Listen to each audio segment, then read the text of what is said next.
Bom dia a todos. Hoje, dia 12 de junho de 2024, estamos em mais uma reunião de comitês ampliados, promovida pelo Comitê Estadual. Meu nome é Adriana Dias, eu sou vice-presidente do Comitê Estadual. Nossa presidente é a doutora Edilane Faria de Moura Vilela. Hoje nós temos a proposta de manter nossa reunião que promove aí o encontro dos comitês regionais, comitês municipais e institucionais, além de contarmos com a presença de profissionais e gestores que atuam na rede de atenção materna infantil. Nosso convidado hoje, já parceiro da Secretaria de Estado da Saúde, é o professor Dr. José Paulo de Siqueira Guida. Ele é professor no Departamento de Tocoginecologia da Universidade Estadual de Campinas, a Unicamp, e também mestre e doutor em Ciências da Saúde. E hoje o tema que o professor trouxe para nós é um tema que nos é muito caro, considerando aí as nossas emergências obstétricas que culminam em morte da mulher e de muitos bebês. Professor, muito obrigado por sua presença. A palavra é sua. Bom dia a todos e todas. Agradeço, Adriana, pelo convite. É sempre um prazer estar aqui participando das atividades aí de formação vinculadas à secretaria. Então, eu sou José Paulo, eu sou professor aqui do Departamento de Tocoginecologia da Unicamp. A gente tem trabalhado nessa linha de tentativas e esforços para redução da mortalidade materna, e a gente tem muito claro que é fundamental a participação de todos os envolvidos aí na assistência materna e perinatal para que a gente consiga ter uma redução consistente das nossas taxas de mortalidade materna, e isso passa por uma conscientização a respeito de algumas condições que sejam as mais frequentes no nosso meio. Então, aqui no estado de São Paulo, a hipertensão certamente é o nosso principal calcanhar de Aquiles nesse momento. A gente tem ainda um número grande de mortes maternas decorrentes de hipertensão aqui no nosso estado, e essas mortes, elas são, em sua grande maioria, mortes com uma potencialidade de serem evitadas. Então, a gente precisa pensar nas possibilidades em relação a essa prevenção da morte materna por hipertensão, a prevenção da instalação da doença, e quando da instalação, o tratamento ser feito da forma mais breve, da forma mais rápida possível para evitar as repercussões de longo prazo. Bom, pensando um pouquinho aqui nos aspectos epidemiológicos, a gente tem uma estimativa aí, a mais recente a respeito desse tema, que fala que anualmente no mundo inteiro a gente tem em torno de 287 mil mortes maternas por ano, ou seja, aí um número bastante grande de mulheres que perdem a vida durante o seu ciclo de gravidez. A gente vai conceituar a morte materna como aquela morte que acontece durante a gravidez, durante o parto ou nos 42 primeiros dias depois do parto. Dessas mortes, 43.050 são relacionadas à pré-eclâmpsia, de tal forma que, por pré-eclâmpsia, a gente tem 118 mortes por dia, ou seja, a cada 20 minutos a gente tem uma morte materna decorrente de pré-eclâmpsia, decorrente de algum agravo hipertensivo durante a gravidez. E volto a colocar para vocês, as mortes maternas por hipertensão, elas, em sua imensa maioria, são potencialmente evitáveis, potencialmente tratáveis. Então, a gente tem um desafio bastante grande a respeito desse tema. No Brasil, a morte materna por hipertensão é a principal causa de mortalidade materna, e, além disso, ela tem uma importante causa aí como causa principal da prematuridade. Então, aqui no nosso meio, a maior parte das mortes infantis são em decorrência de consequências da prematuridade. As mortes até o quinto ano de vida são decorrentes aí de condições associadas à prematuridade, e a pré-eclâmpsia e hipertensão figura como a principal causa de prematuridade no Brasil. Então, a pré-eclâmpsia e hipertensão, elas vão atuar tanto do ponto de vista da saúde materna, mas também do ponto de vista da saúde perinatal Então, essa família, caso tenha aí a perda da mãe, ela vai ter uma dificuldade muito grande na sua organização. A comunidade perde de forma muito grande a confiabilidade no sistema de saúde e a gente vai ter uma criança que vai necessitar de cuidados aí bastante avançados por parte tanto da sua comunidade, como do sistema de saúde, como da sua família. Então, a gente tem que reconhecer a importância da hipertensão nesse ciclo aí de saúde materno-perinatal. Aqui no Brasil, a taxa de morte materna tem ficado estável, em torno de 50 a 60 mortes para cada 100 mil nascidos vivos. A gente teve um pico aí durante a pandemia, como mostra esse gráfico, entre 2020 e 2021, mas depois da implantação da vacina, a gente teve uma redução bastante significativa das mortes maternas por Covid, então a gente voltou para os nossos níveis anteriores de morte materna, que já eram os que a gente tinha. A meta para o ano de 2030, uma meta que foi estabelecida entre o Brasil e a Organização das Nações Unidas, dentro das metas de desenvolvimento para 2030, estabelece que a gente deve atingir 30 mortes maternas para cada 100 mil partos, o que ainda é uma taxa, uma razão de morte materna elevada, mas é melhor do que a gente tem atualmente. Mas, infelizmente, a tendência que a gente tem é de que a gente não vá atingir essa meta até 2030, mas ainda temos aí mais 6 anos para tentar conseguir reverter essa tendência, talvez conseguir reduzir as nossas mortes maternas.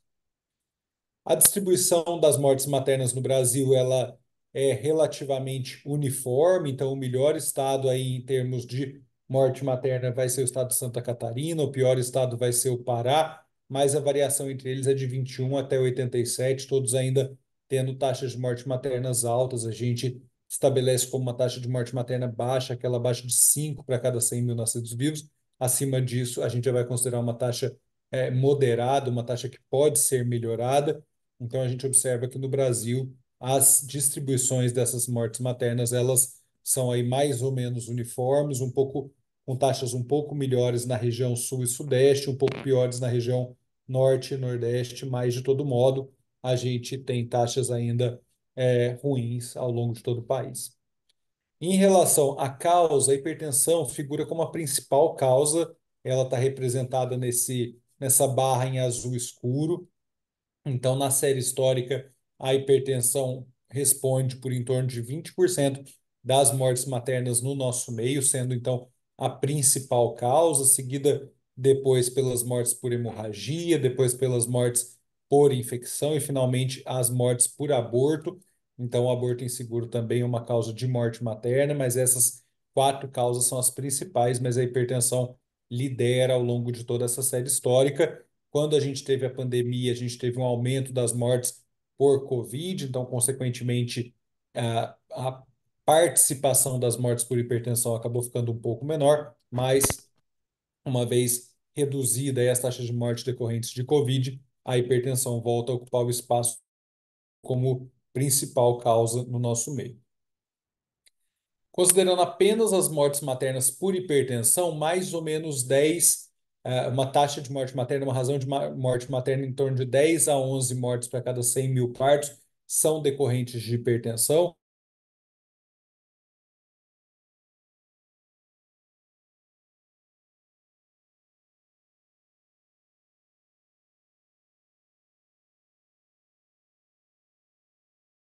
Ao final do ano corrente, então os dados de 2023 vão estar totalmente consolidados só no final de 24, então é possível que esse número ainda aumente um pouco, mas de todo modo, esse gráfico aqui dá um pouco de esperança, no sentido que talvez, em decorrência do pós-pandemia, que agora a gente talvez tenha um cuidado em saúde mais atento, mais preocupado com a maior parte dos nossos pacientes, a gente esteja observando aí uma melhoria nas razões de morte materna. Bom, então a primeira coisa que a gente precisa fazer para combater a morte materna secundária à hipertensão é saber diagnosticar essa condição e a gente faz o diagnóstico de hipertensão a partir da medida de pressão arterial e a gente recomenda então que a medida de pressão arterial seja feita em todas as consultas, em todas as oportunidades nas quais essa mulher busca o atendimento em saúde, independente da razão pela qual ela buscou esse atendimento. Então, essa mulher, essa gestante, ela eventualmente vai ao pronto-socorro para ver o resultado de uma ultrassonografia, ou vai ao pronto-socorro por estar com uma queixa de uma lombociatalgia, ela deve ter a sua pressão medida. Isso, felizmente, aí no nosso meio, aqui no estado de São Paulo, isso já é uma rotina. A maioria dos serviços de saúde tem serviços de classificação de risco, serviço de triagem, e então, com isso, esses sinais vitais eles são aferidos, mas é fundamental que em toda consulta a gestante tenha a sua pressão arterial medida logo ao início da sua consulta. A gente deve ter alguns cuidados quando vai fazer essa medida. Então, na primeira consulta, a gente deve medir a pressão arterial em ambos os braços para permitir um diagnóstico oportuno de eventuais alterações vasculares que essa mulher possa ter. E depois, nas demais consultas, a medida pode ser em um braço isolado. A paciente ela deve estar sentada com ambos os pés apoiados e deve ter um repouso de aproximadamente 5 minutos. Recomenda-se que essa mulher não tenha fumado ou tenha tomado café na última meia hora antes de se fazer uma medida.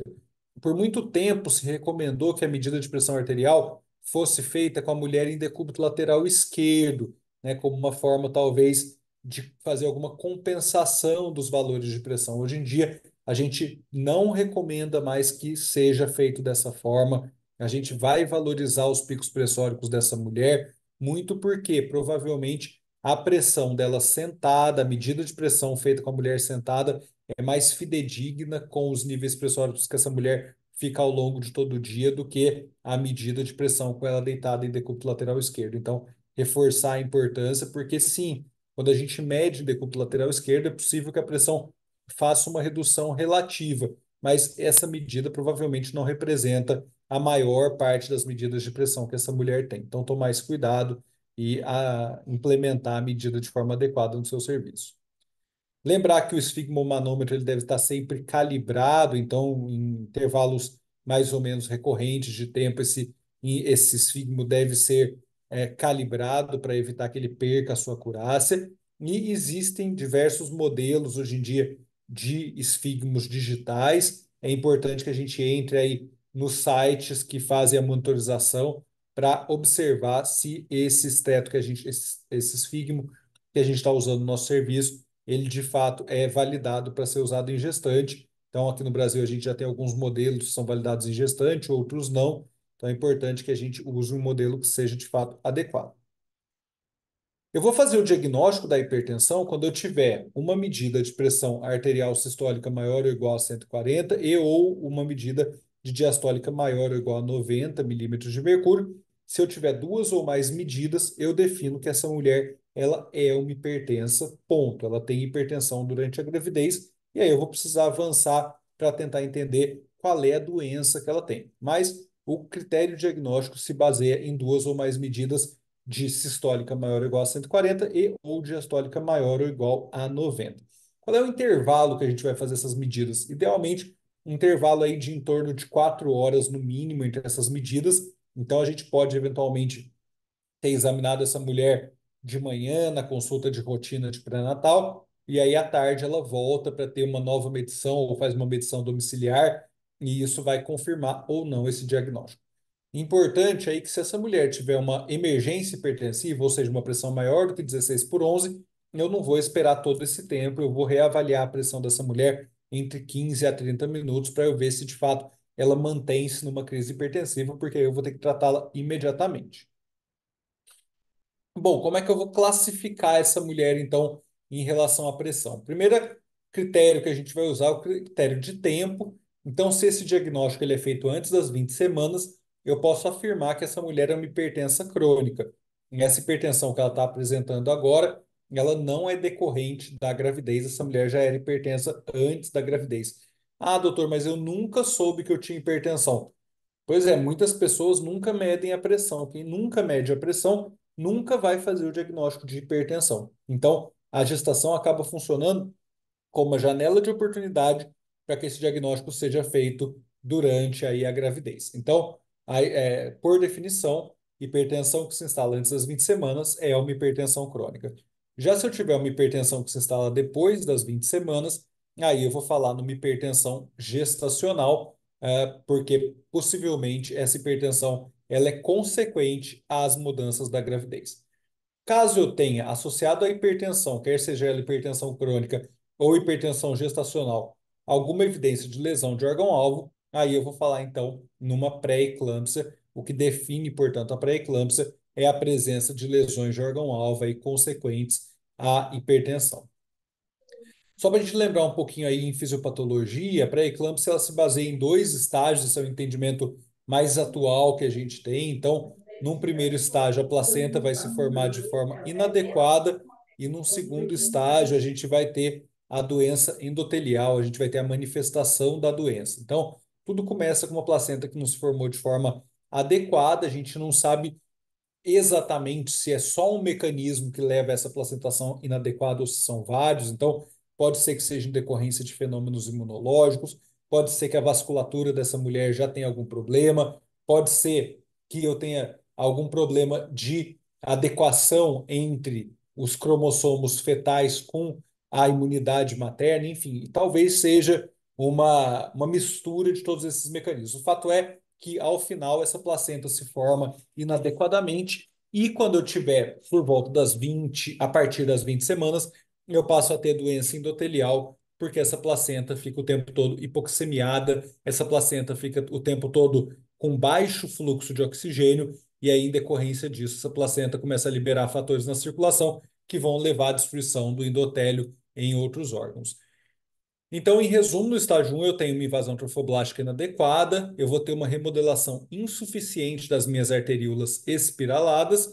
Então, a minha arteríola espiralada fora da gravidez, ela é um vaso de baixo calibre, com alto fluxo. Quando essa mulher está gestante, eu quero que essa arteríola se torne uma arteríola de alto calibre, que tenha baixo fluxo. O oxigênio vai passar lenta, o sangue vai passar lentamente nesse vaso, permitindo que haja uma troca gasosa importante. Se essa remodelação não aconteceu, esse oxigênio passa muito rápido, eu não consigo fazer essa troca de forma adequada, essa placenta entra numa hipóxia crônica e vai fazendo lesões oxidativas. Numa segunda fase, a gente vai ter a liberação de fatores na circulação materna, então, essencialmente, eu vou ter pouca liberação desse PLGF, que é o fator de crescimento placentário, e eu vou ter muita liberação desse S-FLT1, que é o fator solúvel de tiroquinase do tipo 1. O balanço entre esses dois elementos, entre essas duas moléculas, caso eu tenha pouco PLGF e muito S-FLT, faz com que haja uma disfunção endotelial sistêmica. Então, o endotélio capilar dessa mulher passa a ser destruído e não passa a ser reposto, não passa a ser corrigido de forma adequada, e aí, em consequência disso, eu vou ter todos os sintomas da pré-eclâmpsia, dentre eles a hipertensão. Eu começo a destruir esse meu endotélio capilar, e aí com isso a pressão dessa mulher passa a subir.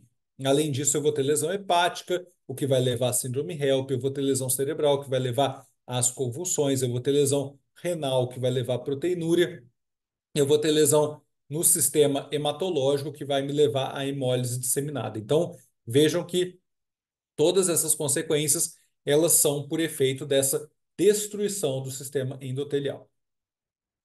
Então, a definição clássica que a gente tinha de proteinúria, ela era aquela história de hipertensão e proteinúria, mas hoje a definição atual fala em hipertensão associada a qualquer lesão orgânica, não só proteinúria. Então, uma mulher sem proteinúria, mas que tem hipertensão e lesão hepática, tem pré-eclâmpsia. Uma mulher que tem hipertensão e sintomas neurológicos tem pré-eclâmpsia, e assim sucessivamente. A proteinúria não é mais um critério obrigatório.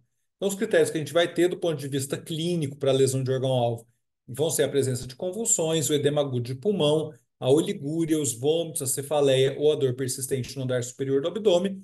E do ponto de vista laboratorial, uma proteinúria positiva, uma creatinina maior do que 1,1, haste alt maior que 70, bilirrubina maior do que 1,2, o LDH menor do que 100.000 e um LDH maior do que 600. Se eu tiver qualquer um desses critérios associados à hipertensão, como já definido anteriormente, fazem para a gente esse diagnóstico de pré-eclâmpsia.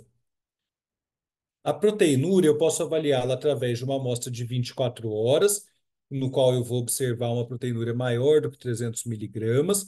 Eu também posso fazer a relação proteinúria sobre creatininúria, se eu tiver uma relação maior do que 0,3, ou se eu tiver uma amostra isolada de urina, um exame sumário de urina com 2 ou mais kg de proteína, eu também faço o diagnóstico de uma proteinúria significativa para aquela minha paciente.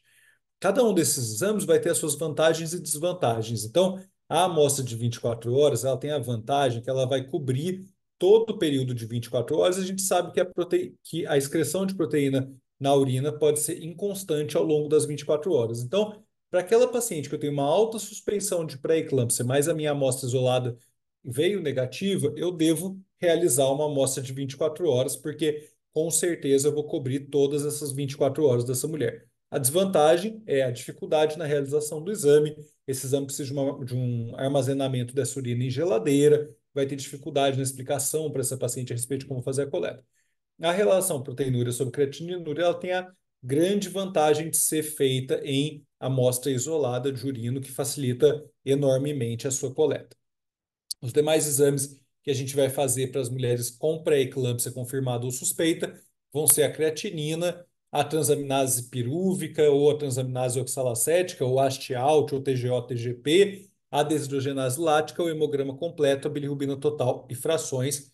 Esse é o kit de exames que a gente espera de serem feitos aí no contexto do segmento ou da investigação diagnóstica de pré-eclâmpsia. Bom, então a gente conseguiu fazer o diagnóstico, mas talvez se a gente fez o diagnóstico, a gente poderia ter prevenido de alguma forma. Então, o que funciona para eu prevenir pré-eclâmpsia? Essencialmente, vão ser 4 medidas que vão me ajudar na prevenção de pré-eclâmpsia. O primeiro, atividade física, recomendar exercício físico moderado por no mínimo 140 minutos por semana. Isso leva a uma redução de 40% na ocorrência de pré-eclâmpsia. Avaliar risco e fazer uso de aspirina na dose aí de em torno de 100 miligramas por dia. Isso reduz em 60% os casos de pré-eclâmpsia pré-termo, que em geral são os mais graves. A prescrição de cálcio, se essa mulher tem um baixo consumo de cálcio na dieta, também ajuda numa redução de em torno de 50% na pré-eclâmpsia. E o parto adequado, né? Pré-eclâmpsia é uma doença que, quanto mais avançada está a gestação, maior a chance dessa mulher desenvolvê-la. Então, se eu tenho uma mulher com hipertensão ou se eu tenho uma mulher com pré-eclâmpsia, eu não vou fazer conduta conservadora para ela a partir das 37 semanas. Isso reduz o risco de desenvolvimento de formas graves. Para quem que eu vou recomendar prevenção farmacológica? Para quem que eu vou prescrever a aspirina? Eu vou prescrever para as mulheres de alto risco. Então, se ela tiver um desses critérios, história de pré-eclâmpsia, hipertensão crônica, gestação múltipla, obesidade, diabetes tipo 1 ou tipo 2, doença renal, doenças autoimunes ou gestação por reprodução assistida, a gente recomenda o uso da aspirina na dose de 100 miligramas por dia, sendo iniciado entre 12 a 14 semanas e mantido até as 36 semanas. Caso eu tenha 2 ou mais critérios de risco moderado, ou seja, nuliparidade, história familiar, mãe ou irmã com pré-eclâmpsia, idade maior ou igual a 35 anos, gravidez prévia com desfecho adverso, DPP, baixo peso ao nascer ou TPP, e um intervalo maior do que 10 anos, entre a última gestação e a gestação atual, eu também vou considerar o uso de aspirina. Então, se eu tiver um fator de alto risco ou 2 ou mais fatores de risco moderado, eu vou prescrever aspirina para essa mulher iniciando aí entre 12 a 16 semanas.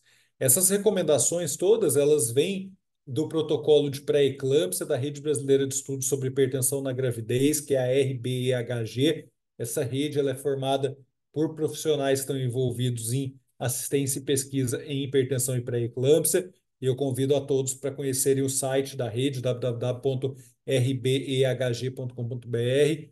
Ele tem todos os protocolos da rede disponíveis gratuitamente e sempre atualizados, então é sempre uma ferramenta de muita valia aí para o nosso dia a dia clínico. A prevenção, então, vai se basear na aspirina, 100 miligramas ao dia, 12 a 16 semanas até a 36ª semana, e o carbonato de cálcio é uma outra medida que vai fazer muito sentido, principalmente nas mulheres que têm baixa ingesta, e aqui no nosso país a maioria das mulheres tem baixa ingesta de cálcio, então a gente vai prescrever 1 grama, né, 1 grama por dia, 1.000 miligramas por dia, iniciando entre 12 a 16 semanas e mantendo até o parto. essas medidas de prevenção são eficazes, existem diversos estudos e recomendações, tanto nacionais quanto internacionais, que reforçam a importância do seu uso como uma medida preventiva, barata, de fácil adesão por parte das pacientes e que reduz em torno de 40% a ocorrência de pré-eclâmpsia por parte dessas mulheres. Então, aqui eu faço um sumário dessas reduções, né? Então, o uso da aspirina reduz em torno de 20% a chance de pré-eclâmpsia, o uso da aspirina reduz em aproximadamente 15% a chance de morte fetal e neonatal, o uso da aspirina reduz em 10% o risco de prematuridade, reduz em 15% o risco de ter um bebê pequeno e no completo aí, num somatório, ele reduz em torno de 10% o risco de desfecho maternos neonatais adverso. É uma medicação que tem boas evidências aí de que funciona para a redução de todas essas consequências. E a grande dúvida que existe é: será que o uso da aspirina durante a gravidez vai se associar com maior chance de hemorragia periparto, de hemorragia pós-parto? Que essa com certeza é uma preocupação grande que a gente tem no contexto da obstetrícia, porque toda mulher vai ter um parto, né? Toda mulher que está gestante vai ter um parto em algum momento, e nesse parto é possível que ela tenha uma perda líquida grande, uma perda líquida aí de em torno de 500 ml a 1 litro de sangue. Então, é fundamental que a gente tenha isso na cabeça. Mas não, aparentemente o uso da aspirina durante a gravidez não se associou com hemorragia pós-parto significativa, aí da ordem maior ou igual a 500 ml, e também não aumentou o risco de descolamento prematuro de placenta. Então, tudo isso nos leva a crer que a aspirina é uma medida segura de ser usada durante o contexto da gravidez. Eu posso fazer o uso. O carbonato de cálcio ele tem um efeito ainda melhor de redução de pré-eclâmpsia. Então, para a população em geral, ele reduz em quase 51%, para a população com baixa ingesta, em 55%, e com a população com ingesta adequada, essa redução fica meio duvidosa, mas com certeza para populações de baixa ingesta, ele é uma medida que traz uma redução significativa da pré-eclâmpsia. O efeito da redução foi similar em regime de 1 ou 2 gramas, então por muito tempo a gente recomendou que usasse 2 gramas ou 1,5 grama, mas esse ano houve aí a publicação de alguns estudos mostrando que se eu der 1 grama versus 1,5 grama, ou se eu der 1 grama versus 2 gramas, a eficácia é a mesma, então a gente vai usar sempre a menor dose possível. Então, usar 1 grama por dia é eficaz nesse contexto de prevenção de pré-eclâmpsia. Que não funciona, né? Então, vitamina C, vitamina E não preveniram pré-eclâmpsia. Hoje em dia existe aí um certo exagero nessas dosagens de vitaminas, nas suplementações vitamínicas, e a suplementação de vitamina C e vitamina E não foi capaz de prevenir a pré-eclâmpsia. Por outro lado, aumentou o risco de hipertensão gestacional, aumentou o risco de ruptura prematura de membranas. Então, numa prática baseada em evidência, não faz sentido fazer essa prescrição. A vitamina D levou a uma prescrição, não levou a uma redução da pré-eclâmpsia, né? O resultado ficou aí passando o 1, intervalo de confiança passa o 1, mas ela teve eficácia quando ela foi combinada com o cálcio. Muito provavelmente, então, o efeito da vitamina D está mais relacionado ao cálcio que está combinado a ela do que a vitamina D em si, e isso então nos traz a segurança de que, eventualmente, se na minha cidade, no meu sistema de saúde, eu só tenho cálcio associado com vitamina D, eu posso prescrever para minha paciente sem preocupação. O que importa é que ela absorva esse cálcio.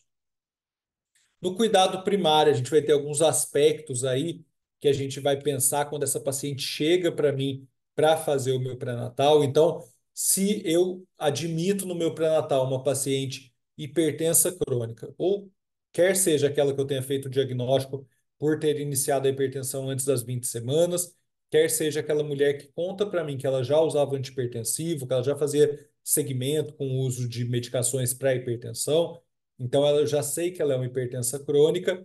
Eu vou, então, logo no início, tão logo eu comece o pré-natal dela, eu vou querer avaliar como é que é a função renal dela. Para isso, eu vou dosar a creatinina e a ureia. Eu devo fazer um eletrocardiograma dessa mulher para ver se ela já tem algum sinal de sobrecarga ventricular decorrente dessa hipertensão. E caso ela tenha alguma alteração no eletro, eu devo encaminhá-la para a realização de ecocardiograma e raio-x de tórax. E eu vou obter uma proteinúria no início da gravidez quer seja de 24 horas, quer seja uma relação, tanto faz. Para que eu quero fazer isso? Eu estou pensando em fazer um basal dessa minha paciente. Eu quero saber se ela já tem consequência dessa hipertensão sobre a função renal dela, se ela já tem alguma consequência dessa hipertensão sobre a função cardíaca dela, ou se ela já tem alguma consequência dessa hipertensão sendo convertida aí em proteinúria, se ela tem perda de proteína em função dessa exposição à hipertensão por um tempo prolongado. Volto a reforçar com vocês, as mulheres com hipertensão crônica têm que receber AS e carbonato de cálcio para prevenção. A gente só vai conseguir reduzir a morte materna por hipertensão se a gente prevenir a ocorrência da doença. Isso é fundamental, é um passo fundamental. Os gestores que estão aqui têm que colocar na ordem do dia a discussão da prescrição dessas medicações por todas as pessoas que façam pré-natal. Então, hoje ainda a gente tem uma restrição à prescrição de aspirina e de carbonato de cálcio por parte dos profissionais de enfermagem, mas, por outro lado, a gente sabe que uma parte muito importante das primeiras consultas de pré-natal são feitas por profissional de enfermagem e a gente tem que introduzir aspirina e carbonato de cálcio para quem precisa entre 12 a 16 semanas. Então, é fundamental a construção de protocolos que permitam a prescrição dessas medicações por parte dos profissionais de enfermagem e, eventualmente, depois se observa que essa mulher não tinha um fator de risco tão claro, a gente suspende sem nenhum problema. O problema é o inverso, essa mulher não receber a aspirina ou carbonato de cálcio no momento adequado, e aí ela vai perder todo o benefício da sua introdução. Para as pacientes aí que apresentem hipertensão gestacional, então é aquela paciente que abre um quadro de hipertensão após as 20 semanas, eu preciso observar, eu preciso buscar ativamente se ela não tem pré-eclâmpsia. E eu só consigo fazer isso se eu fizer os exames dela. Então, a paciente que chega para mim na atenção primária, chega para mim em consulta, apresentando hipertensão sem qualquer outro sintoma, eu preciso fazer exame de função renal, creatinina e ureia, fazer exame de função hepática hastial, hemólise, bilirrubina e desidrogenase e a proteinúria, quer seja de 24 horas ou relação proticreia, para que eu observe se ela não tem nenhuma lesão de órgão-alvo e eu só consigo fazer isso através dos exames. Como que eu vou fazer o acompanhamento do pré-natal nesse contexto de hipertensão? Até as 28 semanas, a, as consultas vão ser mensais. Entre 28 a 34 semanas, as consultas vão ser quinzenais. E com mais de 34 semanas, as consultas vão ser semanais. Caso em alguma dessas consultas eu tenha tido necessidade de fazer algum ajuste de medicação, eu vou ter um retorno mais breve com essa paciente, eu vou vê-la mais perto, porque são mulheres que podem ter uma resposta adequada ou inadequada ao antihipertensivo. Eu só consigo saber isso se eu ver essa paciente mais de perto. Nas consultas, qual que é a rotina dessas minhas consultas? Eu vou avaliar a pressão arterial, então é importante que eu reforce para essa mulher fazer controles domiciliares de pressão. A gente entrega uma tabela, a gente entrega um gráfico que a gente pede para essa mulher estar marcando os valores de pressão, porque eventualmente na consulta a pressão dela pode estar um pouco mais alta, e aí eu preciso saber como que é o comportamento da pressão dela em casa para decidir se eu devo ou não adequar o antihipertensivo e eu faço a medida da pressão em todas as consultas. Importante que essas medidas aí domiciliares sejam feitas em horários e dias diferentes. Além disso, eu quero checar a adesão dela ao tratamento, então eu observo se ela está fazendo uso de fato das medicações, ou se não estiver fazendo, quais são as razões que estão levando ela a não fazer. É importante que a gente reforce com as pacientes que os antihipertensivos são seguros de serem utilizados durante a gravidez, né? Os antihipertensivos que a gente usa na gravidez, eles são seguros do ponto de vista fetal, e essa é uma dúvida que as pacientes têm, e é importante que a gente ativamente esclareça essa dúvida. E a gente vai perguntar ativamente para essa mulher se ela tem sintomas, notadamente aí cefaleia, epigastralgia ou escotomas, pontinhos brilhantes na vista, porque esses são sinais de gravidade clínica e que a gente tem que perguntar para essa mulher e, uma vez que ela negue tais sintomas, a gente deve reforçar que esses são sinais de alarme, são sintomas que nos preocupam e que a ocorrência deles e demanda que essa paciente busque um atendimento na urgência. Em relação a alguns aspectos não farmacológicos do acompanhamento pré-natal, a gente recomenda aí que o tabagismo ele seja cessado ou reduzido. A gente recomenda então que essa mulher entre em grupo de parada de fumar e faça um acompanhamento multiprofissional para tentar cessar ou reduzir o tabagismo.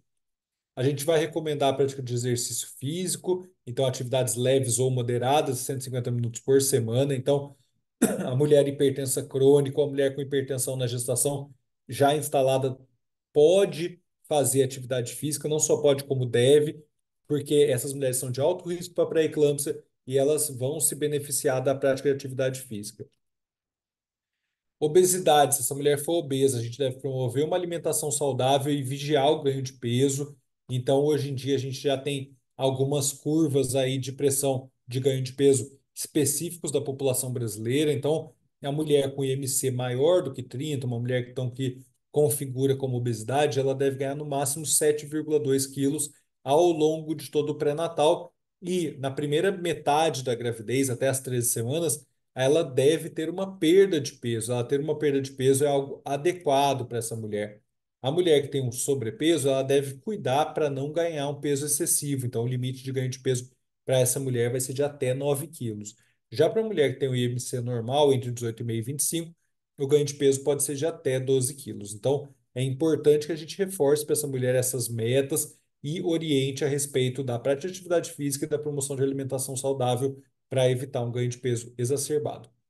A propedêutica laboratorial, a gente volta para aqueles mesmos exames, né? Hemograma, creatinina, haste-out, bilirrubina, desidrogenase e proteinúria, vai ser feita de forma mensal ou imediata, caso essa mulher apresente piora do controle da pressão, se ela apresentar sintomas ou se ela apresentar restrição do crescimento fetal. Na ocorrência de qualquer um desses eventos, a gente deve fazer uma nova propedêutica laboratorial para observar se esse descontrole pressórico é só por uma piora da própria hipertensão crônica ou se essa mulher está apresentando aí uma pré-eclâmpsia superajuntada a essa hipertensão dela.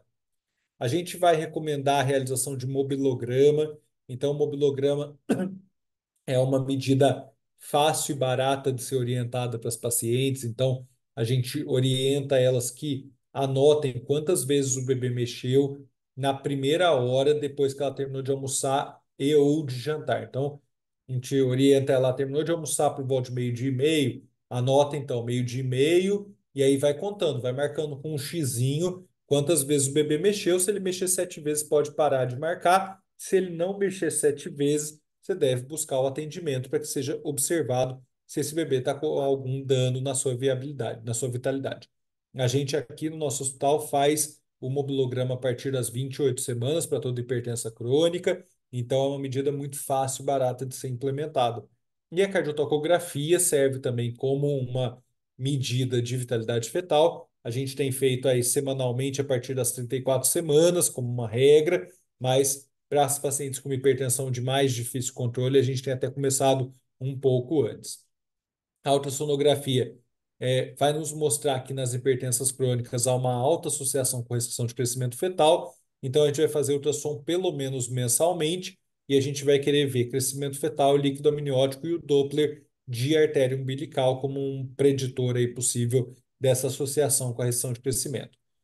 Quando que a gente vai internar essa paciente? A gente vai internar essa paciente se ela chegar para a gente com uma É, pressão. esse é o ponto da Nós, moral. nós vamos então internar essa paciente se ela tiver uma pressão arterial sistólica maior do que 160 ou uma diastólica maior do que 110, ou se ela tiver uma pré-eclâmpsia suspeita ou confirmada, então se ela chega com sintomas ou se ela tem alterações laboratoriais, ou se ela tiver qualquer grau de alteração de vitalidade fetal, a gente vai internar essa mulher para o acompanhamento hospitalar. Em relação aos antihipertensivos, a gente na obstetrícia sempre vai seguir a regra da monoterapia, né? Então, a gente inicia com uma dose mínima de medicação, chega até a dose máxima, só depois que a gente chega à dose máxima que a gente vai combinar uma próxima medicação e assim sucessivamente. Então, para a gente na obstetrícia, a monoterapia é a regra, a gente só vai associar a medicação depois que a dose máxima da droga anterior tiver sido atingida. Não existe, pessoal, um esquema que seja o melhor esquema em relação ao antipertensivo. A gente aqui no nosso hospital, aqui no CAISM, a gente inicia com metildopa. na dose de 750 miligramas dia, chegando até 2.000 miligramas. Depois, caso haja dificuldade no controle, a gente vai introduzir a nifedipina retard, começando com 20 até 80 miligramas. A nossa terceira droga é a hidralazina, de 75 até 200 miligramas dia. E, por fim, o carvedilol, de 12,5 até 50 miligramas.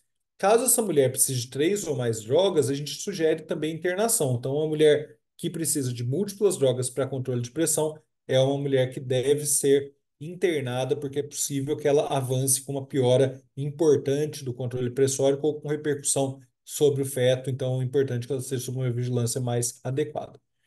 Em relação ao uso de diurético de alça e tiazídico, a gente não recomenda esse uso de forma rotineira durante a gravidez. Então, alguns profissionais prescrevem hidroclorotiazida, por exemplo, para uma redução do edema do final da gravidez. A gente não recomenda, a gente contraindica essa prática, porque o uso dos diuréticos pode levar ao oligoâmino. Logicamente que se essa mulher tiver indicação do uso de diurético, por exemplo, um edema agudo de pulmão ou uma condição de cardiopatia, ela pode fazer o uso dessas medicações, mas isso vai ser a exceção, não vai ser a rotina. E os inibidores da ECA, né, captopril, enalapril, os bloqueadores do receptor de angiotensina, como a losartana, valsartana, dentre outros, eles são contraindicados para uso durante a gravidez, porque eles podem ter efeito sobre a função renal fetal, então a gente contraindica o seu uso.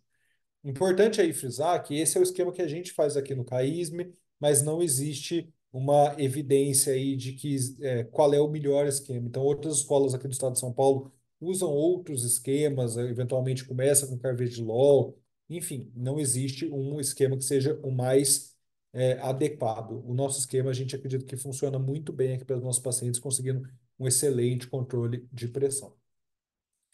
Não está indicada a realização de corticoides de forma rotineira, mas a gente vai considerar o uso se essa paciente apresentar restrição de crescimento fetal, alteração de Doppler ou uma pré-eclâmpsia, quer seja ela suspeita ou confirmada. A gente vai considerar a realização do corticoide para essas mulheres e aí a gente vai programar a sua realização se ela tiver menos do que 34 semanas e se a minha expectativa de parto for entre 48 horas a 7 dias. Então, esse é o melhor momento para se fazer o corticoide. Fetos com menos de 34 semanas e o parto acontecendo depois de 2 dias depois da dose inicial do corticoide. Momento do parto, então, se eu tiver uma pré-eclâmpsia suspeita ou alteração de vitalidade fetal, é igual a parto, né? Não existe conduta conservadora na pré-eclâmpsia.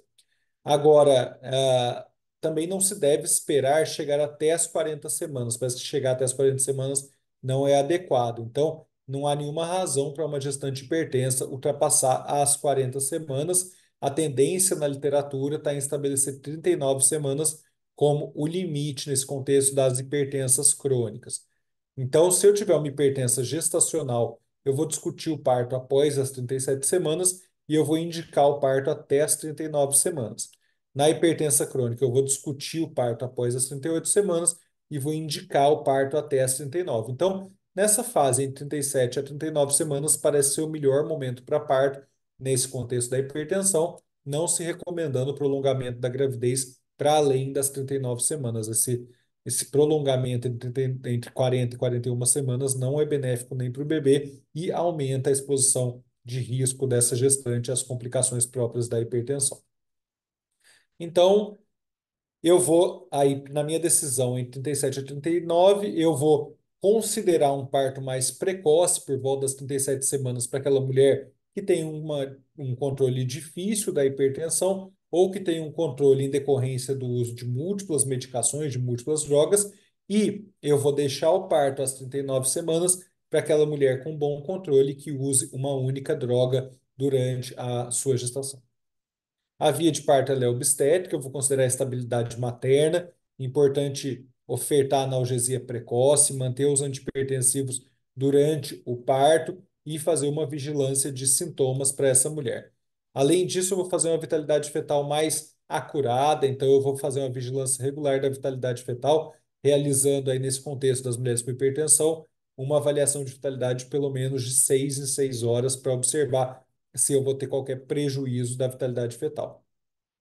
Caso eu tenha necessidade de fazer cesárea, é importante que eu faça uma vigilância ativa de sangramento. Essas mulheres podem ter discrasias sanguíneas ou deficiências de coagulação, então eu vou fazer uma vigilância adequada desse sangramento e, em caso de necessidade de tratamento de uma hemorragia pós-parto, eu devo evitar o uso de derivados do ergot, porque eles podem levar ao maior risco de eventos do sistema nervoso central. Bom, esse é o cuidado que eu estou pensando para minha paciente lá do nível primário, está acompanhando meu pré-natal, encaminhei ela para parto, mas eventualmente essa paciente teve alguma piora ao longo da sua gravidez que ela precisou ser internada, que ela precisou ir para o atendimento hospitalar. Então, se eu faço o diagnóstico de pré-eclâmpsia, pessoal, a condução inicial é sempre hospitalar.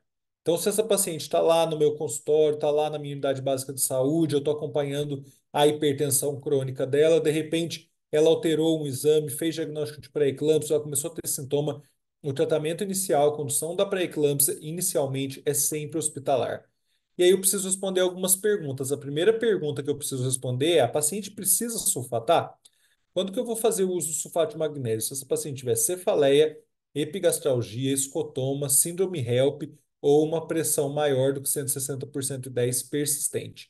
Essa é a primeira pergunta que eu preciso responder. Essa paciente chegou para mim na unidade de saúde hospitalar ou chegou para mim numa unidade de emergência, numa UPA. A primeira coisa que eu preciso responder é isso: ela vai sulfatar ou não? Se ela precisar sulfatar, se ela tiver qualquer um desses critérios, ela tem que ser sulfatada o mais breve possível. A gente, no contexto da nossa rede, tem recomendado que o sulfato de magnésio seja feito em qualquer unidade de saúde, inclusive unidade básica de saúde. Por muito tempo houve essa discussão a respeito do risco da intoxicação pelo sulfato de magnésio. Hoje em dia a gente já sabe que o risco de intoxicação pelo sulfato de magnésio é baixíssimo, enquanto que o uso do sulfato de magnésio para prevenção das complicações associadas à pré-eclâmpsia é uma forma muito adequada e muito eficaz para evitar que essa mulher convulsione e evite que ela tenha as complicações da hipertensão. Como que eu vou fazer, então, a sulfatação, né? Então, eu vou lembrar que, em caso de eclâmpsia ou em caso de iminência de eclâmpsia, a sulfatação tem que ser imediata e deve preceder qualquer outra conduta. Então, primeira coisa é sempre sulfatar. A primeira coisa no manejo da hipertensão sintomática, da iminência de eclâmpsia, da eclâmpsia não é o controle da pressão. A primeira coisa é a sulfatação. Eu quero estabilizar o cérebro dessa mulher. Eu quero evitar que ela, se já tiver convulsionado, convulsione de novo, ou se ela tiver iminência de eclâmpsia, que ela convulsione pela primeira vez. E eu faço isso quando eu faço o uso de sulfato de magnésio, que é a medida, que é a medicação que tem capacidade de estabilizar a membrana neuronal dessa mulher.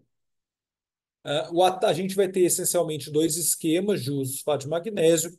O primeiro esquema, que é o que a gente usa aqui na Unicamp, é o esquema de ZUSPA. Então, a gente faz um ataque com 4 gramas endovenoso. Então, a gente pega 4 ampolas a 10% e faz endovenoso lento em mais ou menos 20 minutos.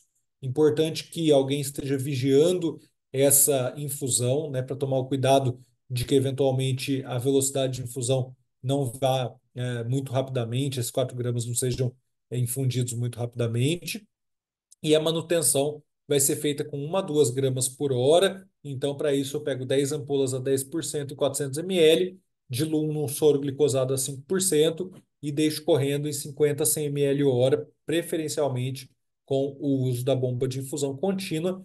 Existem outros esquemas, um esquema que é feito em alguns hospitais aqui do estado é o esquema de Pritchard. Então, além dos 4 gramas EV do ataque, eu vou fazer mais 5 gramas em cada glúteo, totalizando 10 gramas no ataque.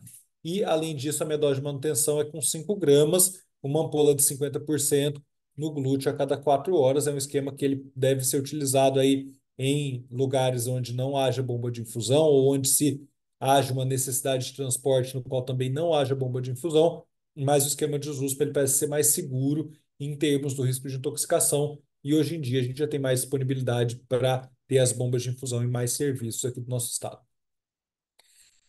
Pelo risco da intoxicação, o que a gente vai fazer é avaliar essa mulher de meia em meia hora. Nessa avaliação, a gente vai quantificar a diurese, a gente vai avaliar queixas e avaliar sinais vitais e avaliar os reflexos. Então, o que a gente já sabe? A gente sabe que essa mulher quando tem alguma evidência de intoxicação pelo sulfato de magnésio, a primeira coisa que acontece é uma redução dos reflexos osteopatelares, seguida por uma redução da diurese. Depois, finalmente, a gente vai ter uma bradipneia e depois uma bradicardia e uma parada cardíaca. Então, a gente tem um tempo muito grande entre essa redução inicial dos reflexos osteopatelares até que essa mulher de fato vá ter uma intoxicação com repercussão clínica.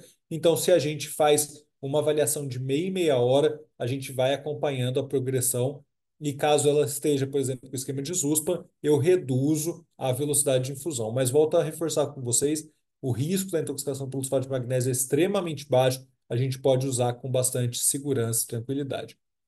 Sinais de gravidade aí na pré-eclâmpsia é a eclâmpsia em si, a ocorrência da convulsão. A síndrome HELP, que está manifestada, está definida quando eu tenho plaqueta menor do que 100.000, haste-out maior do que 70 e LDH maior do que 600, ou os sinais de iminência de eclâmpsia, cefaleia, epigastralgia e escotomas. Eles indicam para mim que essa mulher deve convulsionar em breve. Então, caso isso aconteça, eu vou prescrever o sulfato de magnésio. Em relação aos cuidados gerais para essa mulher que eu vou sulfatar, obtenção de exames laboratoriais, pegar 2 acessos venosos calibrosos, suplementar oxigênio, fazer controle de diurese e considerar cuidado em unidade intensiva ou semi-intensiva, mas reforçando a primeira medida a ser feita é o início da dose de ataque. Então, posso fazer a dose de ataque com um acesso só enquanto a equipe está pegando um segundo acesso, enquanto estou obtendo os exames laboratoriais, enfim. Eu não preciso, se essa mulher tem sintoma, eu não preciso de exame de laboratório para definir pela minha sulfatação.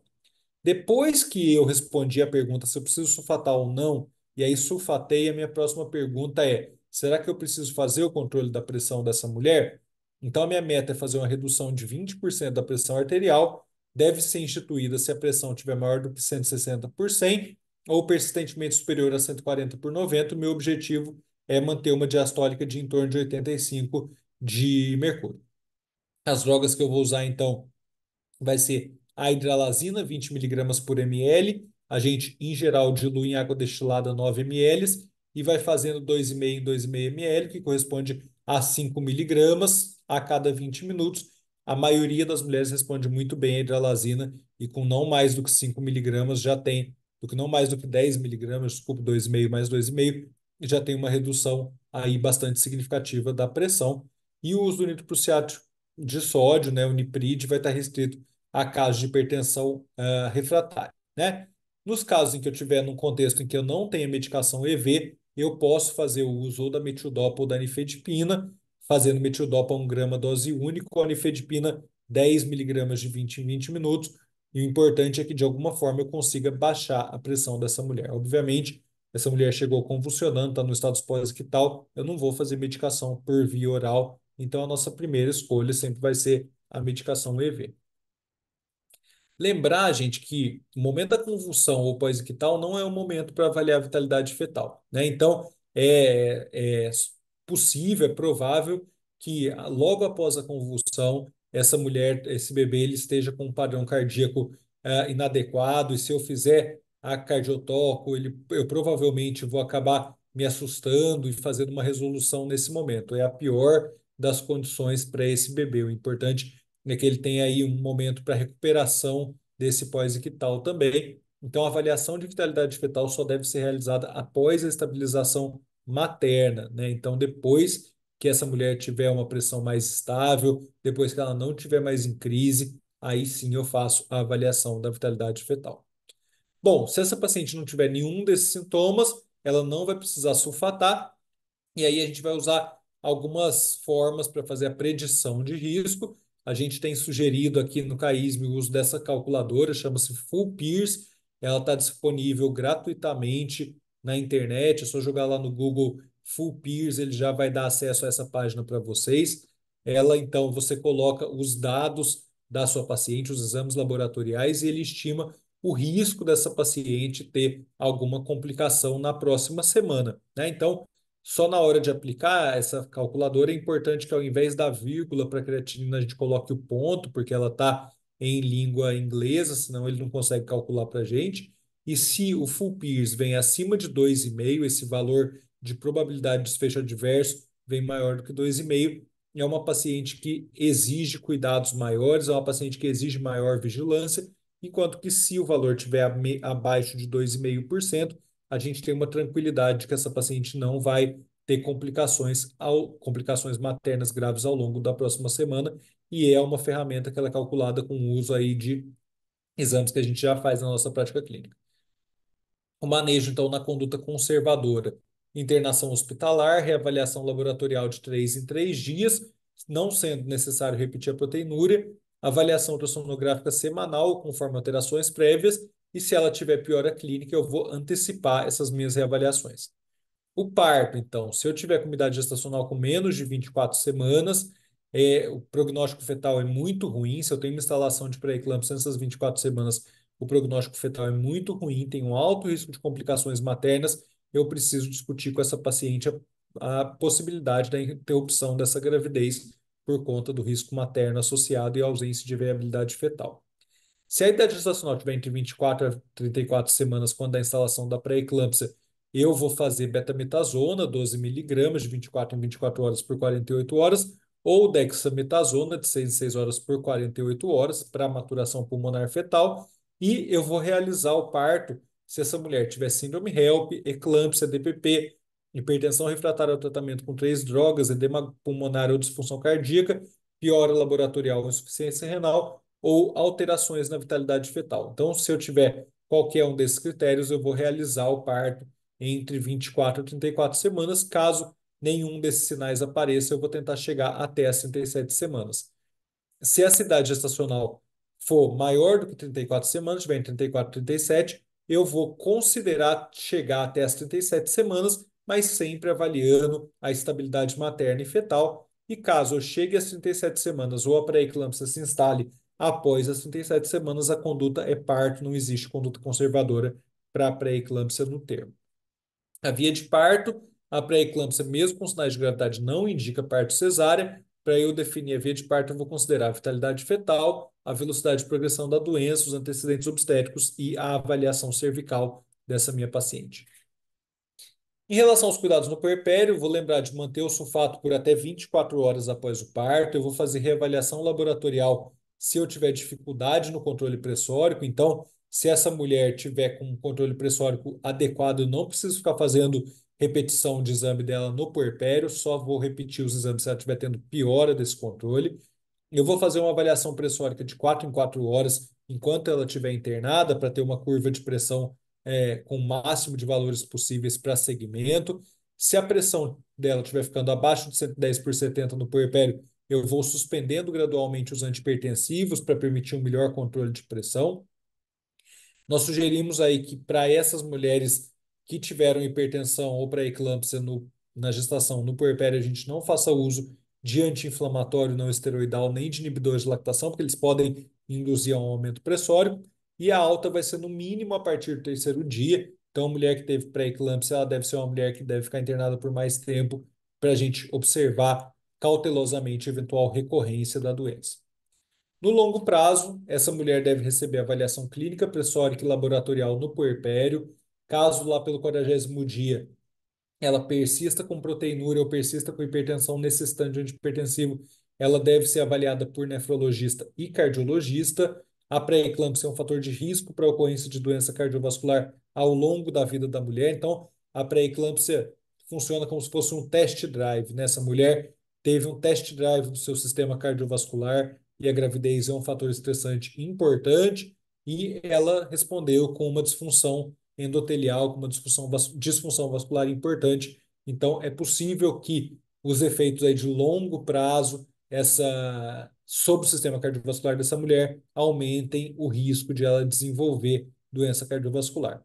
E a hipertensão na gestação piora a funcionalidade no pós-parto. É importante que a família tenha essa informação para que essa mulher tenha uma ajuda importante nos cuidados com o recém-nascido. Bom, acho que era isso que eu queria conversar com vocês. Esse é meu e-mail, caso alguém tenha alguma dúvida, alguma questão, mas podemos também discutir agora. Mas caso alguém queira essa apresentação, pode me mandar também. Acho que era isso que eu queria falar com vocês. Agradeço, Adriana, aí pela possibilidade. Muito obrigada, professor.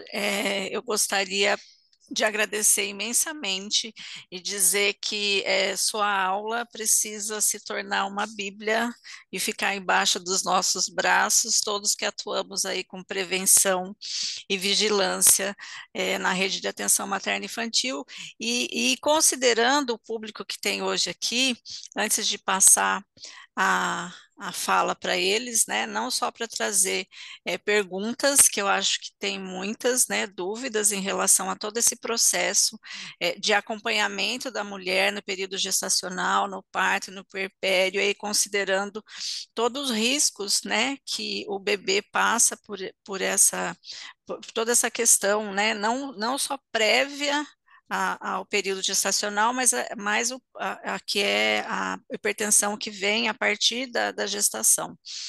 Hoje nós temos presente conosco membros do Comitê Estadual e ressaltar que nossa proposta de trazer, né, esse núcleo de disseminação da informação para os comitês que atuam na vigilância e prevenção, para que a gente não só aproxime, mas que a gente mantenha aí essa atualização conceitual baseada aí em evidências que o senhor trouxe para nós hoje, e além dos membros do comitê, nominalmente eu vou citar aqui a professora Silvia Bastos, que está conosco, professora Marlise, professora Marinês, nós temos a Mariana, que é representante do Ministério da Saúde, está conosco, além, né, nós temos profissionais da vigilância sanitária, muitos da vigilância epidemiológica, da atenção primária à saúde, muitos médicos e gestores e coordenadores. Então,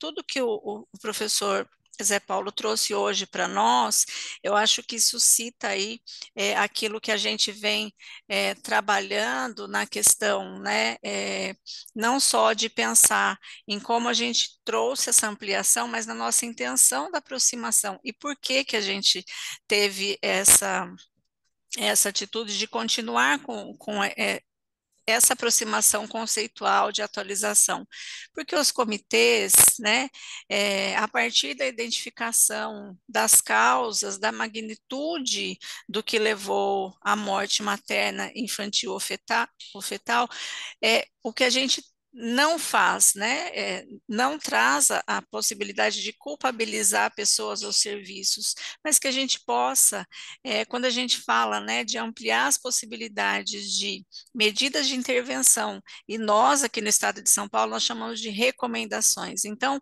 a partir da aula que a gente trouxe hoje, e a gente já teve inúmeras questões que nos fazem pensar, né? A partir daquilo de entender o como, o porquê e onde aquele óbito ou aquele quase óbito ocorreu, o que que nós, profissionais e gestores, temos a fazer. Então, eu anotei algumas coisas que o professor trouxe, que vem desde a prevenção, né, de como articular essa questão da rede, que vem lá do pré-natal, para a questão da rede assistencial e da oferta de serviços, considerando aí o momento e que o parto seja adequado. O quanto os comitês podem integrar essa rede e articular, porque a, a, a visão epidemiológica do que vem acontecendo no território, quem tem essa propriedade são os comitês, junto com as vigilâncias epidemiológicas e a vigilância sanitária. Os senhores e senhoras sabem que o comitê trata isso como esses dois entes como pilares.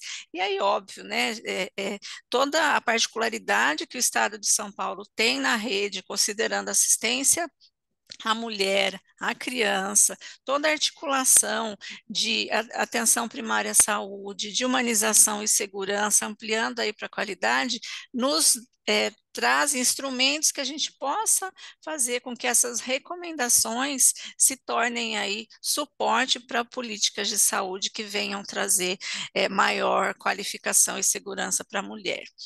E aí, dito isso, professor, queria dizer para você que a Rede Brasileira de Estudos da Hipertensão, na pessoa do professor Perassoli e Henri Corques, nós temos aí uma proposta nós temos duas notas técnicas que falam de emergências obstétricas, e essas notas, essa nota ela traz, né, montagem de caixa de emergências, que é caixa para emergência hipertensiva, para hemorragia pós-parto e para sepse. E aí esse projeto com a rede brasileira é que a gente possa ampliar as caixas de emergência hipertensiva para a rede de atenção primária. Então é um projeto que a gente tem aí para o segundo semestre, para o comitê ver se a gente consegue dar continuidade a isso. E aí, óbvio, né? Como o comitê tem 33 entidades e instituições que fazem parte, dentre elas, né, primeiramente a gente tem que citar a saúde da mulher, que hoje está representada aqui pelo Dr. Joaquim, a saúde da criança, e daí todas as que fazem parte. E o senhor trouxe uma questão que depois eu vou pedir para as representantes da Benfo trazerem um pouco uma fala do que o professor trouxe hoje, porque elas representam uma classe importante que é a enfermagem obstétrica, e considerando tudo que o senhor trouxe, quando o senhor fala, né, quais as questões que levam a mulher a faltar nas consultas, e a gente inclui o médico, inclui a enfermeira obstétrica dentro do pré-natal, e a nossa responsabilidade de como levar essa informação para essa usuária, fazer adesão a isso, né? Além de tudo que a gente aprendeu aqui, do que tem que estar inserido nesse caminhar.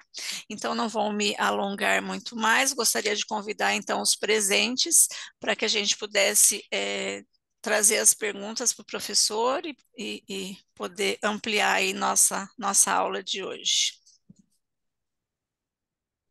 Posso, quando eu puder falar, você me orienta, À Adriana. vontade, doutor Joaquim, por favor. Então, meu nome é José Joaquim, de formação eu sou ginecologista obstetra. Estou aqui na área da atenção da saúde da mulher há uns 6, 7 meses aqui com o professor Baracá. A gente está ligado mais aos protocolos do HC, mas eu trabalhei muitos anos, uns 20 anos na área da saúde da mulher no município, né? Então, eu quero agradecer ao professor Paulo das orientações. Em primeiro lugar, né, Adriana, aqui em São Paulo, na época que eu era do município, eu investi na atenção básica primária, né? Porque o primeiro diagnóstico é feito lá, não é? E o monitoramento desse pré-natal, a gente tinha muitos problemas com as unidades básicas, né? Do monitoramento de como é o segmento desse pré-natal, né? Foi uma luta insana do uso do AS, do uso do cálcio, mas a gente conseguiu, tá? O problema maior que a gente estava tendo no segundo momento, isso que eu queria até uma orientação aí do professor Paulo, se desse para todos nós, aquela paciente, como foi colocado aqui, que chegou na unidade básica ou no pronto-socorro de um município, né, até ela ser transferida para uma maternidade, de que maneira ela ia, né? Às vezes ia de carro, muitas vezes não sabia qual a medicação a ser dada, e a gente vê que na atenção primária, a maioria são médicos da família, né? Parece que mexer em grávida é um medo terrível, né? Pelo amor de Deus, ela está grávida, ela é uma pessoa do outro mundo, eu não sei nem o que fazer, não é? Então, naquela época, aqui no município de São Paulo, a gente fez um estudo, lógico, junto com as referências aqui acadêmicas, de um fluxograma para essas pacientes.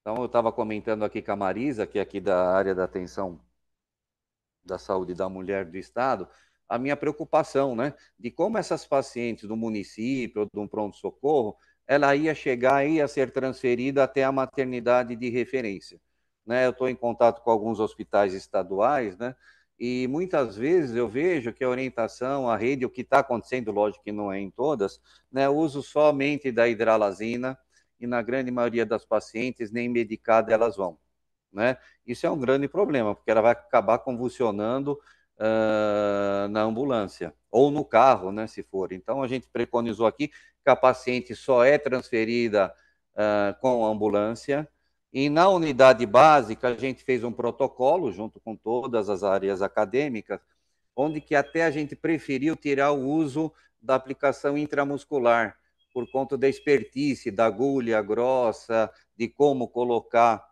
fazer essa aplicação no glúteo. Então, a gente usou de primeiro protocolo que foi feito aqui no município de São Paulo, é o sulfato de magnésio, intravenoso, depois, se não adiantar, a hidralazina, a nifedipirina. Então, como foi colocado aí. Não é? Então, acho que como eu tenho a oportunidade de falar com todos aí as regiões do estado de São Paulo, a gente precisava ver como isso está sendo realizado. Não é? Eu estou aqui com o professor Baracá na tentativa de fazer um protocolo do estado. Lógico que já existe, como você colocou, como existe do CAISM, existe no HC, na Escola Paulista. Mas a gente tentar unificar, porque muitas vezes essa minha briga aqui no município de São Paulo foi tantos anos que agora, no final de semana, eu tive uma festinha aí no ambulatório que eu trabalhei muitos anos, e o protocolo está na sala de emergência, e o colega que é médico, que viu o protocolo, ele decapitou frio, ele ficou com medo de fazer o esquema. Então, antes de mais nada, acho que a gente precisava capacitar, sensibilizar os profissionais que estão lá nas UBS, né? Tirar esse medo. O medo que eu digo é se ele está bem capacitado, bem sensibilizado, bem orientado, ele não vai ter medo, né? E de ver em cada região, em cada DRS, monitorar essas pacientes que são encaminhadas para as maternidades de referência, como elas estão sendo encaminhadas ou não. Obrigado, passo a palavra. Bom, obrigado, doutor Joaquim, pela fala. Eu acho que o que o senhor coloca é de fundamental importância a questão do transporte. O transporte, em uma condição ideal, deveria ser feita dentro de um contexto de SAMU, de transferência mesmo, de cuidado com algum grau de profissional junto com essa paciente. E nós defendemos que o sulfato de magnésio é a primeira linha mesmo. Para a gente é um erro Isso. o uso da hidralazina como primeira linha, porque a hidralazina vai controlar a pressão, mas o problema da pré-eclâmpsia é que a lesão ela está lá no nível endotelial e quem vai resolver a evitar que ela convulsione vai ser o sulfato de magnésio. Em relação aos protocolos, assim, a rede brasileira que congrega a Unicamp, a USP Ribeirão, tem representante da Escola Paulista, a gente tem uma visão que é diferente do Hospital das Clínicas, que tem uma prescrição mais cautelosa do sulfato de magnésio, mas a gente está em linha com as evidências aí mais recentes, internacionais, e a gente tem feito um esforço de que isso seja implementado no máximo de lugares possíveis e dentro da rede a gente tem feito treinamento nos municípios para uso da do sulfato de magnésio na rede básica de saúde. Então, conte conosco aí caso vocês queiram algo nessa linha. Semana passada tinha um grupo da rede que estava lá em Joinville fazendo treinamento no município, porque eles vão implementar o sulfato de magnésio na rede básica. Então, eu acho que esse é o desafio. A gente tem que ter sulfato de magnésio na rede básica, é isso, é convencer o médico que está lá na linha de frente, na rede básica, a usar o sulfato de magnésio. Eu acho que isso só acontece se ele tiver certeza que não faz mal. Eu acho que é o medo que todo mundo tem é do sulfato de Sim. magnésio intoxicar, porque essa foi a conversa por muito tempo, esse foi o nosso medo por muito tempo, mas hoje, com o conhecimento desse uso por mais tempo, a gente já sabe que pode usar com segurança. Eu agradeço. Eu acho que, do ponto de vista de sensibilizar, a gente tem que ficar mais no medo da doença hipertensiva do que do sulfato magnésio. Não é verdade? É igual Bom, anteriormente, há uns 20 anos atrás, no tratamento da sífilis. Eles tinham mais medo do choque anafilático da penicilina do que propriamente da sífilis congênita. Obrigado. então, a gente está nessa mesma fase na hipertensão, mas eu tenho fé que a gente vai conseguir mudar. Muito obrigada, doutor Joaquim. Agora eu vou passar a fala para a doutora Raquel, médica também, foi nossa parceira aqui na Secretaria de Estado, doutora Sônia. Bom dia, quero externar a minha alegria de ter assistido novamente essa aula do Dr. José Paulo, ele que já esteve presente com a gente aqui nas oficinas, né, que nós demos início a um projeto aqui no município, ele participou junto com as UBSs, né, no andar dessa identificação das gestantes, né, que tem o risco, e quero dizer para ele que nós continuamos, tá? Que nós estamos mantendo as oficinas e que em breve, né, nós começamos um mapeamento, né, das gestantes aqui na supervisão de Santa Amaro, cidade Ademar, são mais ou menos 3.000 partos por mês aqui na nossa região, e as oficinas têm dado muito retorno para a gente do atendimento na unidade básica. Então, dentro dessa exposição que o senhor fez, eu gostaria de perguntar duas coisas. Hoje à tarde nós vamos ter outra oficina e eu já vou levar essas novas informações. Na verdade, são três perguntas. A primeira, qual seria a importância de empoderar as gestantes, né, naquele início do pré-natal ou mesmo no momento pré-concepcional? A segunda, o senhor já pode dar para a gente uma antemão, né, desse artigo que a rede lançou sobre os 4Ps? E o terceiro, como que na unidade básica a gente pode estar acompanhando a restrição de crescimento, né, tão importante aí, junto com os outros parâmetros do pré-natal? Obrigada. Doutor Paulo, só um minutinho, por favor. É uns 15 segundos. A doutora Sônia Raquel é modesta, mas eu tive o privilégio de trabalhar com ela na área da saúde da mulher do município. Então, a grande maioria, ou quase todos esses protocolos, essa assistência, foi realizado pela doutora Sônia Raquel aqui no município de São Paulo. É um prazer revê-la, Sônia. Um abraço.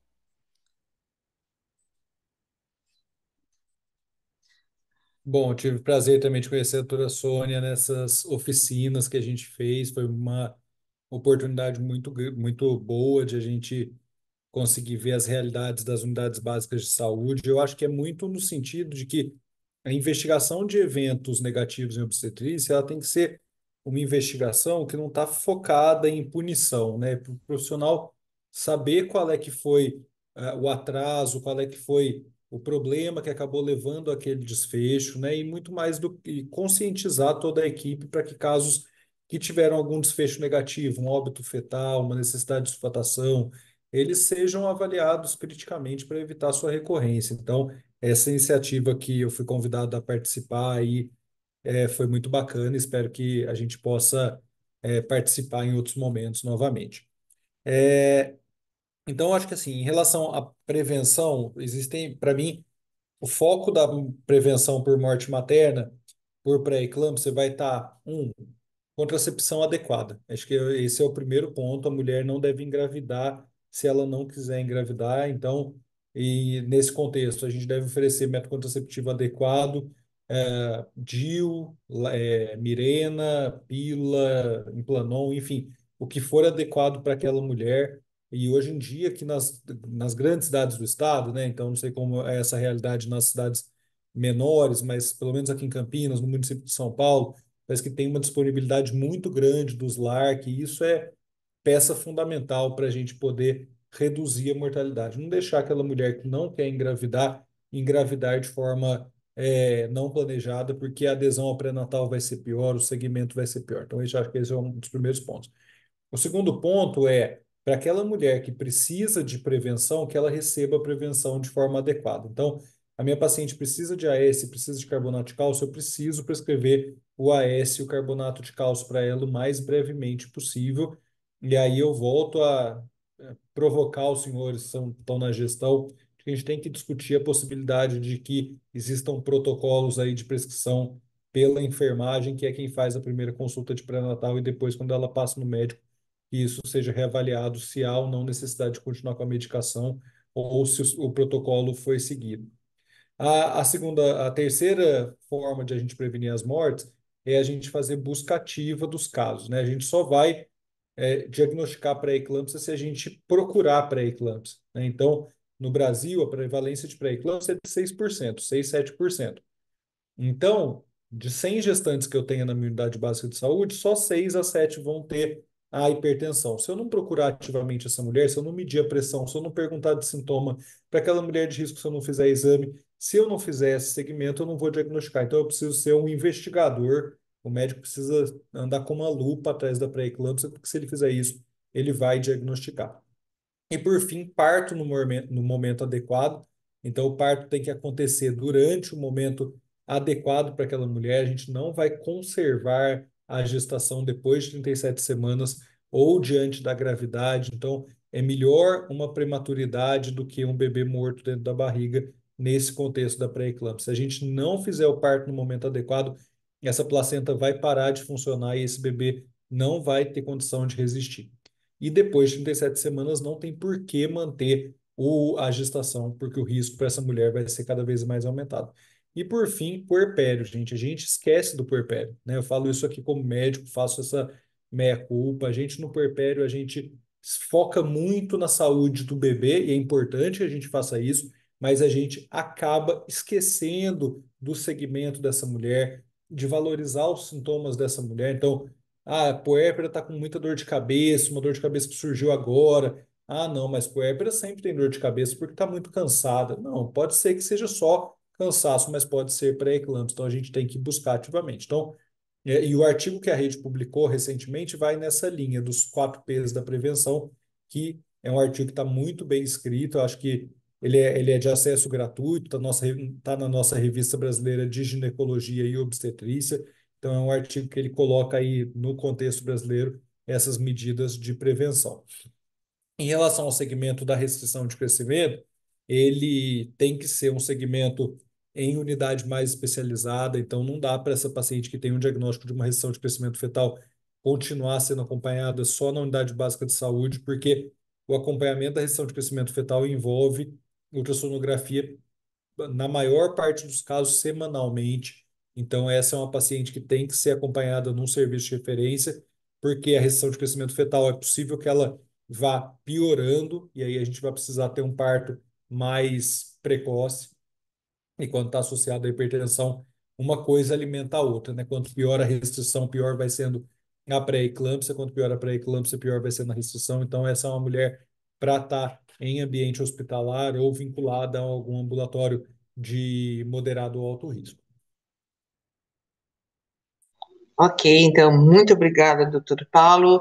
Um grande abraço, doutor Joaquim, querida Adriana, obrigada pela oportunidade. E aguardo aí a possibilidade da gente estar sendo treinada na sulfatação da OBS.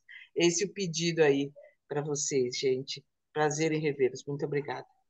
Igualmente, doutora Raquel, muito obrigada. Agora eu vou passar a fala para a doutora Laís Pacheco. Oi, bom dia, pessoal. Gostaria de primeiro parabenizar, tá, o evento e parabenizar a aula do Dr. José Paulo, foi maravilhosa, tá? Tem uma dúvida que parece até ser relativamente simples, né? Eu sou médica e coordenadora da equipe de ginecologia e obstetrícia do Hospital Previna, e a gente está, né, serviço privado, e a gente está na luta aí constante para implementação, atualização e treinamento da equipe, não só da equipe de pronto-socorro, mas também no ambulatório, né? Essa parte do pré-natal é importantíssima. Então, isso todos esses parâmetros a gente já tem em protocolo. Mas a dúvida é a seguinte: eventualmente vem gestantes de outros serviços, às vezes por vezes até do SUS, ou mesmo pacientes gestantes de outros planos de saúde. Né? E o que a gente percebe é que algumas vezes as pacientes elas chegam no pronto-socorro já sem o diagnóstico prévio, né? Sem o uso do AS do carbonato, e aí ela já chega com aquele quadro, necessitando de internação e tudo mais, nem sempre em iminência de eclâmpsia, mas se a gente já percebe que existe algum pique hipertensivo e tudo mais, a gente já de costume, a gente já interna paciente, mesmo que naquele momento não tenha necessidade de sulfatação, porém a gente interna e faz o controle pressórico via hospitalar, com vitalidade e tudo mais. Mas o que a gente observa é o seguinte, a dúvida é, as pacientes que chegam sem as medicações, sem o AS, sem o carbonato, depois dessa fase de placentação, né, com cerca de 31 semanas, né, essas pacientes, é viável a gente não só fazer o uso do antipertensivo, né, e o controle pressórico, mas a gente adicionar essas medicações que são faltantes, ou já passou desse período, ou de repente o carbonato a gente já coloca, mas nem sempre o AS a gente tem alguns locais que falam que já não adianta, ou de repente aumenta o risco de fazer DPP, né? Eu gostaria, na verdade, a dúvida principal é essa. Bom, obrigado, doutora Laís, pela pergunta e parabéns aí pelas realizações aí em conscientizar a equipe. Acho que isso, para quem está na gestão, é fundamental em todo contexto, contexto público, contexto privado. A gente tem que estar É, treinando sempre aqui no CAISM. A gente vive nessa luta também, o treinamento com os residentes, enfim, é um leão por dia. Em relação à sua pergunta, a gente não recomenda a introdução de AS e carbonato depois das 24 semanas, tá? O ideal é entre 12 a 16 semanas, mas a gente sabe que acaba tendo muito atraso na chegada no pré-natal, então pode ter que ter um efeito ainda menor de benefício quando é introduzido entre 16 a 24, mas depois de 24 semanas, os estudos não embasam mais essa conduta, então a gente não recomenda que se faça as medidas de profilaxia depois dessa fase das 24 semanas. perfeito.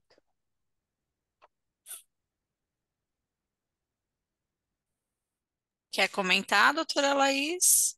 Oi, não, já respondeu minha pergunta. Na verdade, é isso que a gente costuma já fazer, mas eu queria ter uma certeza se houve alguma outra atualização, né? Gostaria apenas de agradecer mesmo. Muito obrigada pela participação. Eu vou fazer uma pergunta, professor Zé Paulo, da Geralda. Ela trabalha no Departamento Regional de Saúde 1 aqui de São Paulo e ela é representante da Atenção Primária à Saúde. Professor, poderia falar sobre evidências de recomendação do parto cesáreo para gestantes com hipertensão, considerando o número de mortes maternas no estado? Então, assim, somente pela hipertensão, a gente não tem uma indicação de cesárea nesse contexto, só por a paciente ter hipertensão ou pré-eclâmpsia. Na verdade, a via de parto vaginal parece até ser mais segura, porque nas pacientes com pré-eclâmpsia é possível que elas estejam com uma plaqueta reduzida, é possível que elas tenham algum distúrbio de coagulação, então o parto vaginal ele é mais seguro. Por outro lado, você tem que considerar que muitas vezes você vai ter que fazer um parto numa condição de prematuridade, num bebê com menos reserva.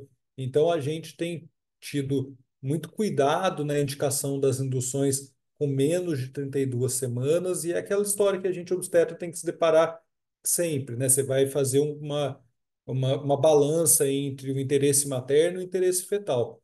Então, a gente vai observando nesse sentido. E também a gente vai, na nossa decisão, levar em conta a estabilidade ou não da mulher.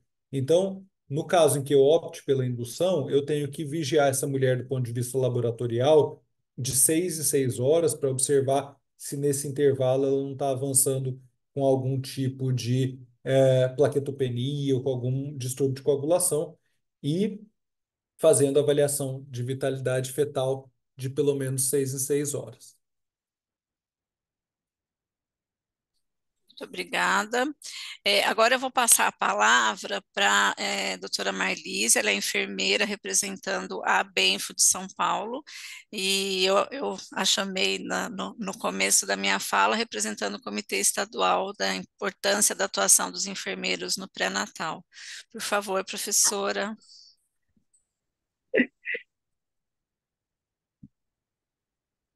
Oi, Adriana, bom dia. Conseguem me ouvir? Sim. Obrigada. Eu estou justamente aqui numa unidade básica de saúde e é bem interessante, bem pertinente, porque enquanto eu estou ouvindo vocês, nós já tivemos aqui um caso de uma gestante com 16/8 que está sendo encaminhada de ambulância. Como ainda não há o protocolo das caixas de emergência, ainda não existe no município onde eu estou aqui nesse momento a utilização do sulfato de magnésio na unidade básica, o que está fazendo é o transporte dela, né, de ambulância para o pronto-socorro.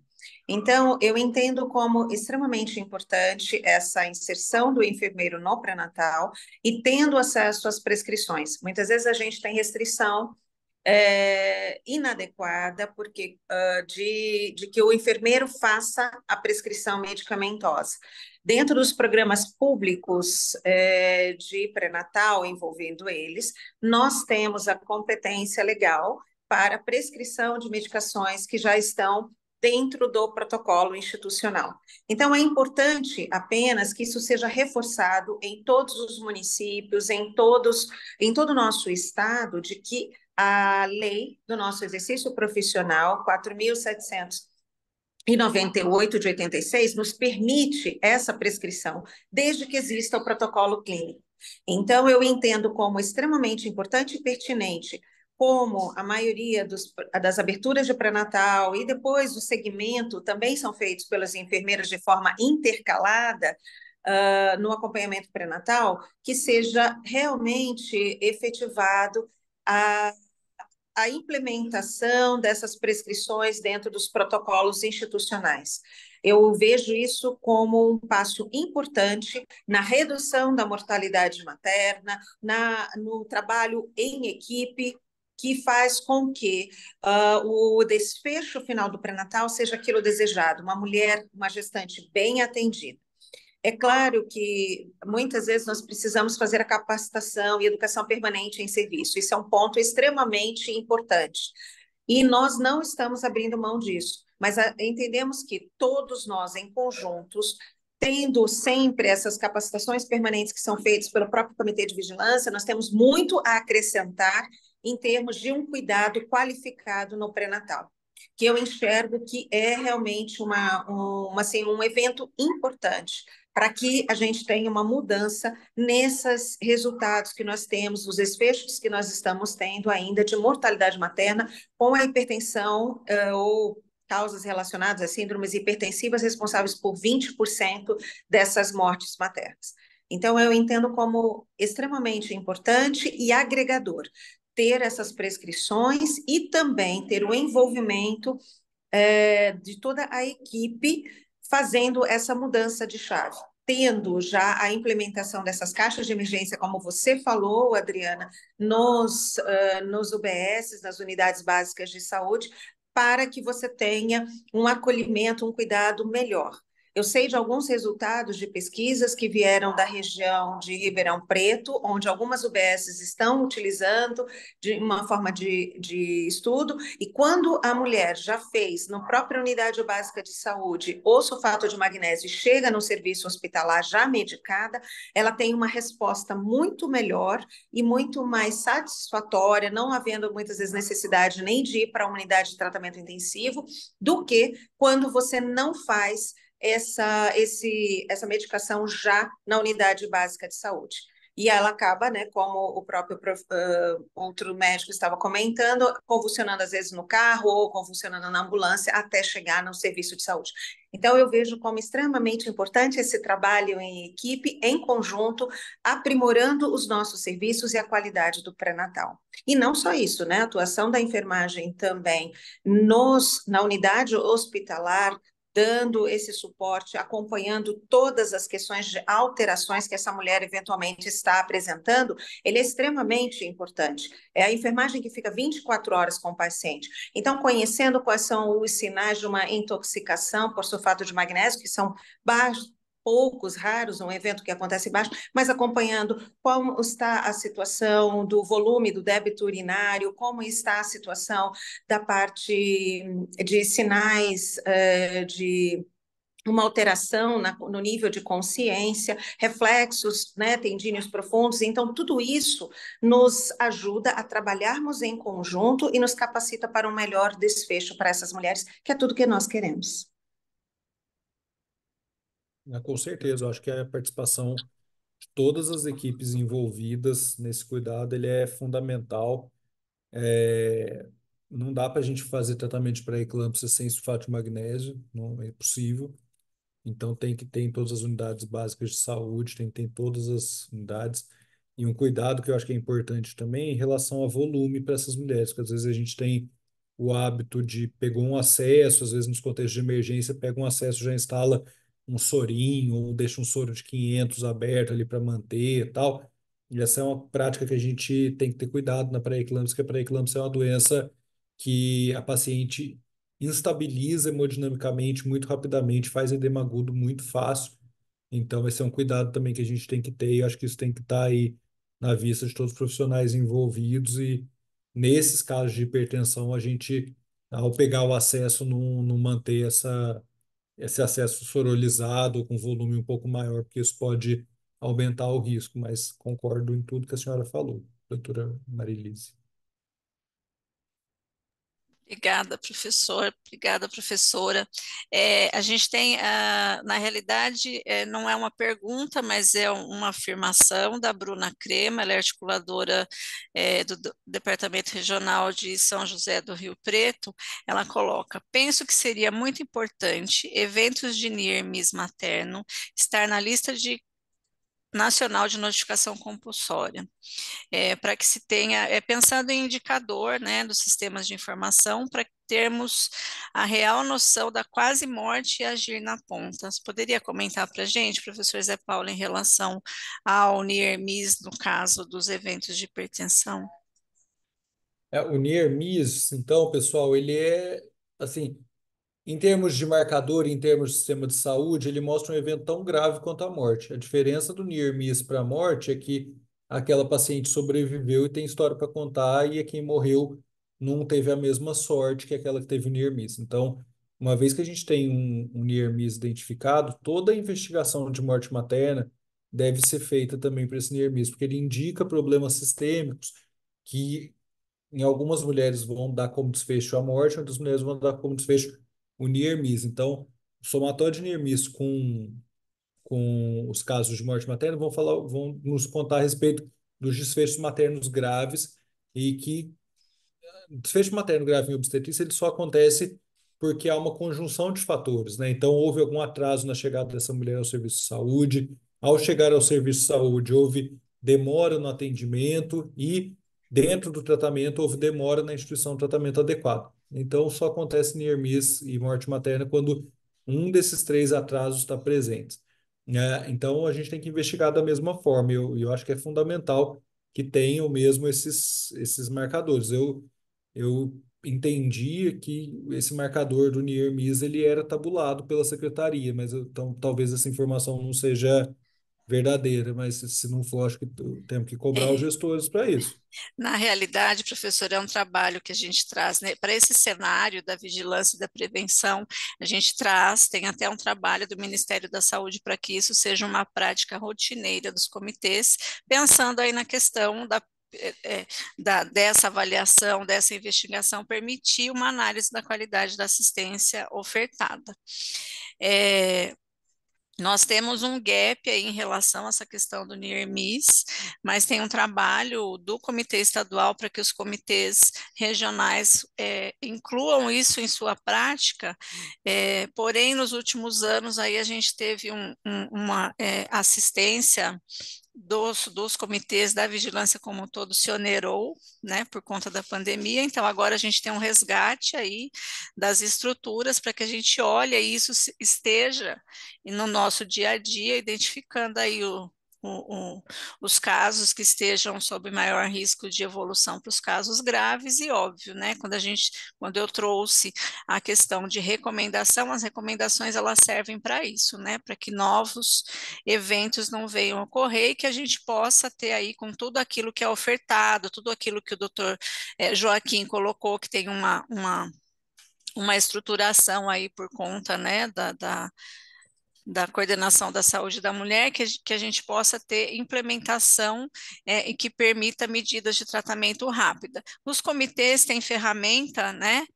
A própria vigilância tem a ferramenta de olhar para as três demoras, que é quando a gente entende onde, como e por que ocorreu, e isso nos traz aí possibilidades, e nós temos inúmeras ferramentas que a gente pode recomendar e fazer exatamente isso que o professor falou, inserir o NIR/MIS em todas as nossas investigações, para que a gente possa desenhar aí as políticas para cada característica dos nossos territórios aí dentro do estado de São Paulo, dada a divergência aí das características das usuárias que acessam a rede.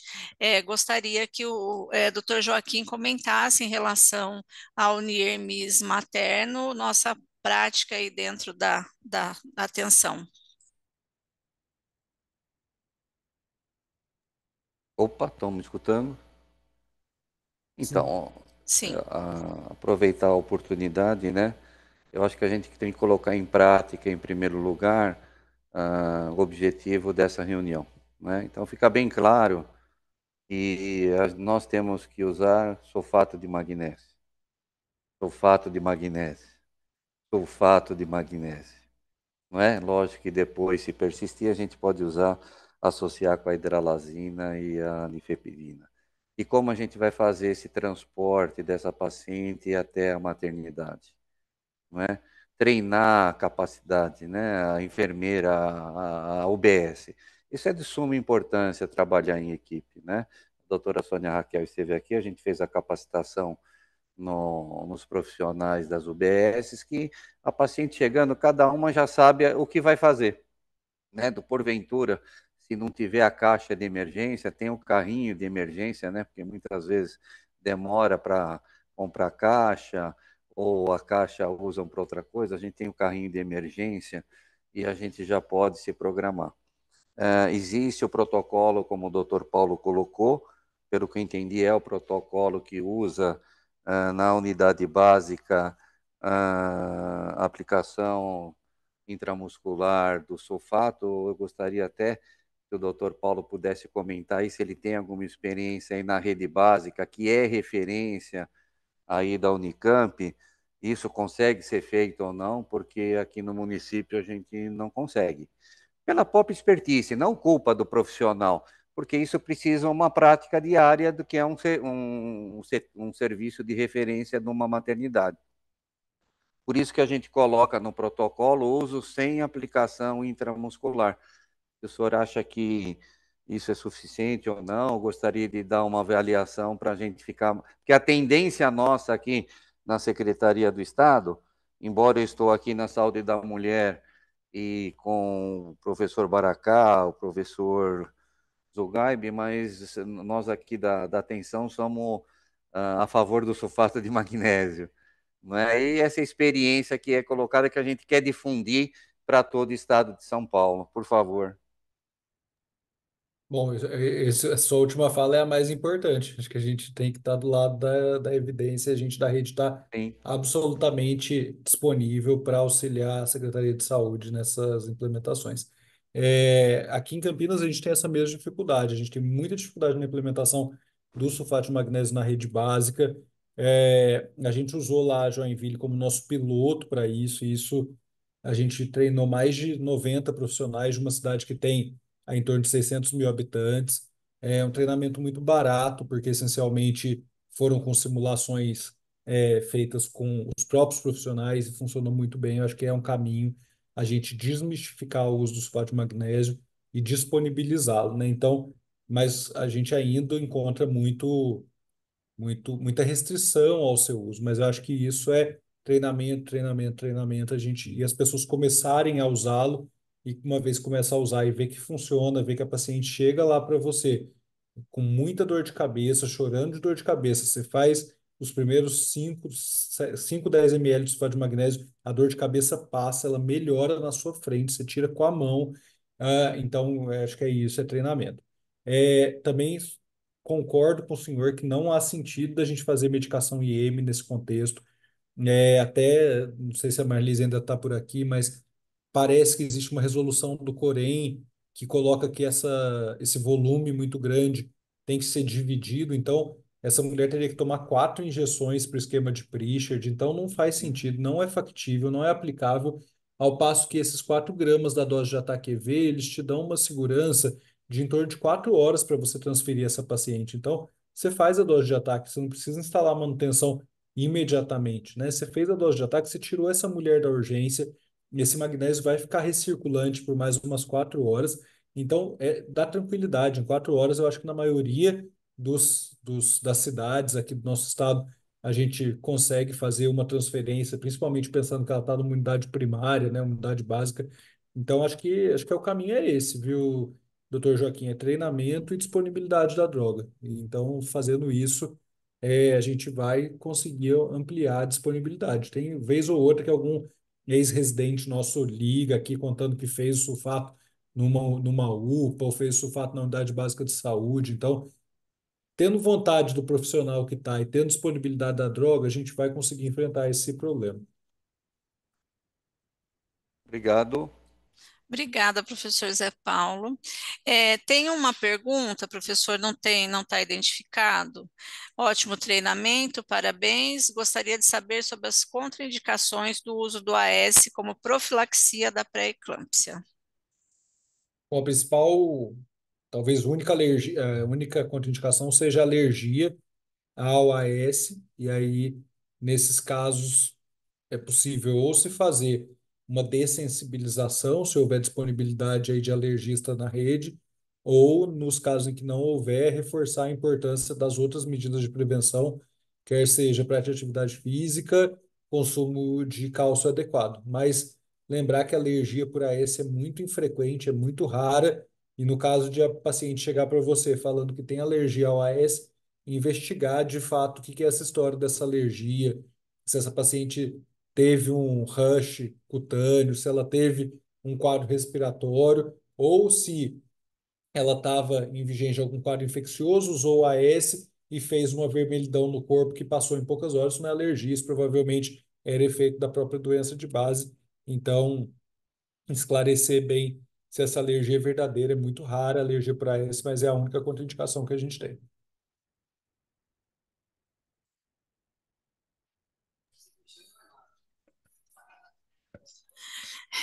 Professora Marlise, você quer comentar sobre a resolução da aplicação do sulfato que o professor Zé disse?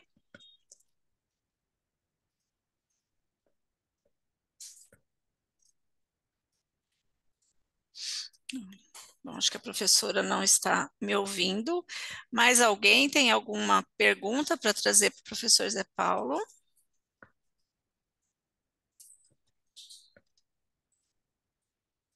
Eu acho que a Mariana, que está aqui como Mariana Pepe, que está Ah, pela Fiocruz, ela colocou aqui da microdose, microbolos na eu não vi. manutenção. Pode Eu falar, professor. acho que é uma possibilidade também.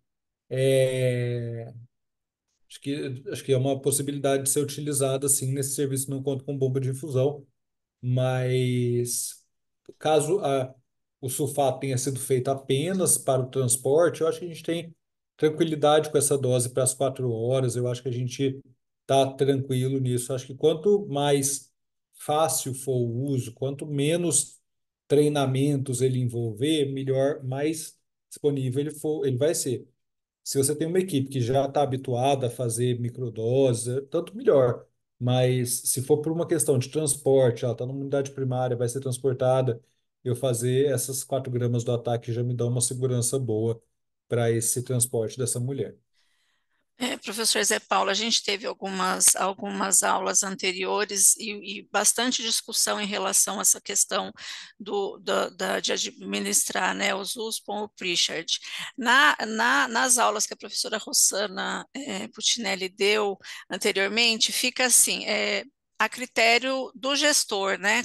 Quais as condições que ele tem de equipamento, a disponibilidade, qual é o recurso que ele tem de transporte, porque tem essa questão, né? Tem a questão da técnica, né, um respaldo em relação ao profissional que vai fazer, e o protocolo, né, porque como o doutor Joaquim trouxe, ele quer unificar o protocolo para que todos façam a mesma coisa, da mesma forma, trazendo aí segurança e qualidade na assistência. Então, eu acho que por isso que surge essa dúvida, e até por isso a Mariana traz isso. Não sei se a Mariana está com acesso ao microfone, acho que você poderia abrir e trazer, Mariana, a questão, porque a Mariana transita aí, fazendo apoio ao Estado de São Paulo, dentro das questões aí para os protocolos de atenção na rede de atenção materno-infantil, mas tem mesmo, né, essa questão que o senhor traz, né, não só da possibilidade de poder aguardar, mas no estado de São Paulo a gente tem o georreferenciamento é muito diverso, então nós temos lugares aí que o tempo para essa transferência é maior do que o que a gente imagina aí do tempo de 4 horas, tem lugares que chega até demorar 6 horas para transferência, é óbvio que tem todo um trabalho para que esse tempo se diminua, mas acho que nessas questões foi que colocou-se aí a possibilidade de poder ter a capacitação, ter a presença da droga e poder definir aí qual o melhor esquema a ser utilizado. Mariana, você está com o microfone? Oi, Dri, bom dia, Bom estou por aqui. dia. Parabéns aí pelo evento, pela aula, José, foi excelente. Essa pergunta eu coloquei justamente nos casos de que a gente vai transferir, mas que a gente vai ficar com essa mulher um pouco mais no serviço, né? Tanto pela distância regional e tudo mais. Eu soube de alguns serviços em Ribeirão, no DRS aqui de Ribeirão, que acabou optando por microdose em algumas transferências e que foi um sucesso, com a chegada no HC e tudo mais. E é uma alternativa, no sentido que a gente tem uma grande insegurança em fazer uma intramuscular 10 ml, né? Em cada glúteo seria. E a gente tem aí essa nota realmente do Corém que tem uma indicação de 4 ml no máximo para a realização de uma intramuscular. E isso deixa, pelo menos, a equipe de enfermagem muito insegura e desconfortável em poder fazer. Confesso que é uma limitação minha, enquanto enfermeira obstétrica também, de fazer a dose do pitcher, nunca fiz, não tenho, não é uma prática que, diferente da USP São Paulo, não é uma prática muito comum aqui na USP Ribeirão, né? Então, enfim, é uma alternativa para esses casos que ficariam mais tempo. Então, queria entender se nesse protocolo a gente talvez poderia considerar essa, essa indicação de microbolos mesmo da dose a cada hora, mais ou menos, fazer ali microbolos. Eu acho que é uma possibilidade. Assim, precisaria buscar na literatura para ver se tem evidência de outros lugares que tenham feito, que isso tenha funcionado, mas eu acho que na ausência de outra da bomba, eu acho que é factível. Eu concordo com você também da história de não fazer IM, não só pela contraindicação do Corém, como também pelo fato que deve ser muito doloroso.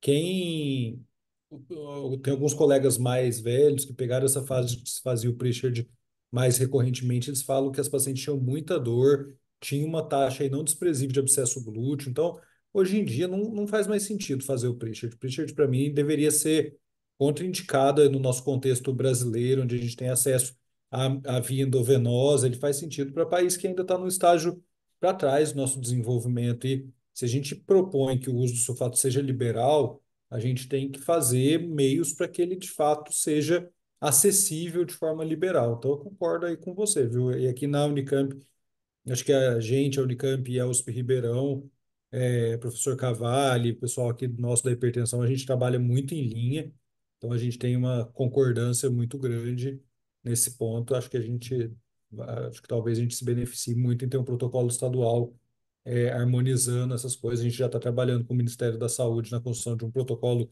nacional aí que vai ser mais genérico, mas aí cada estado talvez precise adaptar um pouco mais para as realidades regionais e acho que a gente vai ter que discutir muito nesse protocolo se tem sentido disponibilizar o Prichard, propor o Prichard. Acho que para um estado, o desenvolvimento como o nosso estado aqui não faz muito sentido mesmo. Muito obrigada, Mariana. Obrigada, professor. Acho que vem, né? Vem a gente com as atualizações e pensando aí na economia do Estado de São Paulo, acho que o professor Zé Paulo traz aí a possibilidade, né, a partir de um protocolo estadual, de que as unidades possam se estruturar para atender aí à medida que esse protocolo se concretizar, como o doutor Joaquim trouxe para nós hoje. Mais alguém tem alguma contribuição, alguma pergunta para o professor Zé Paulo?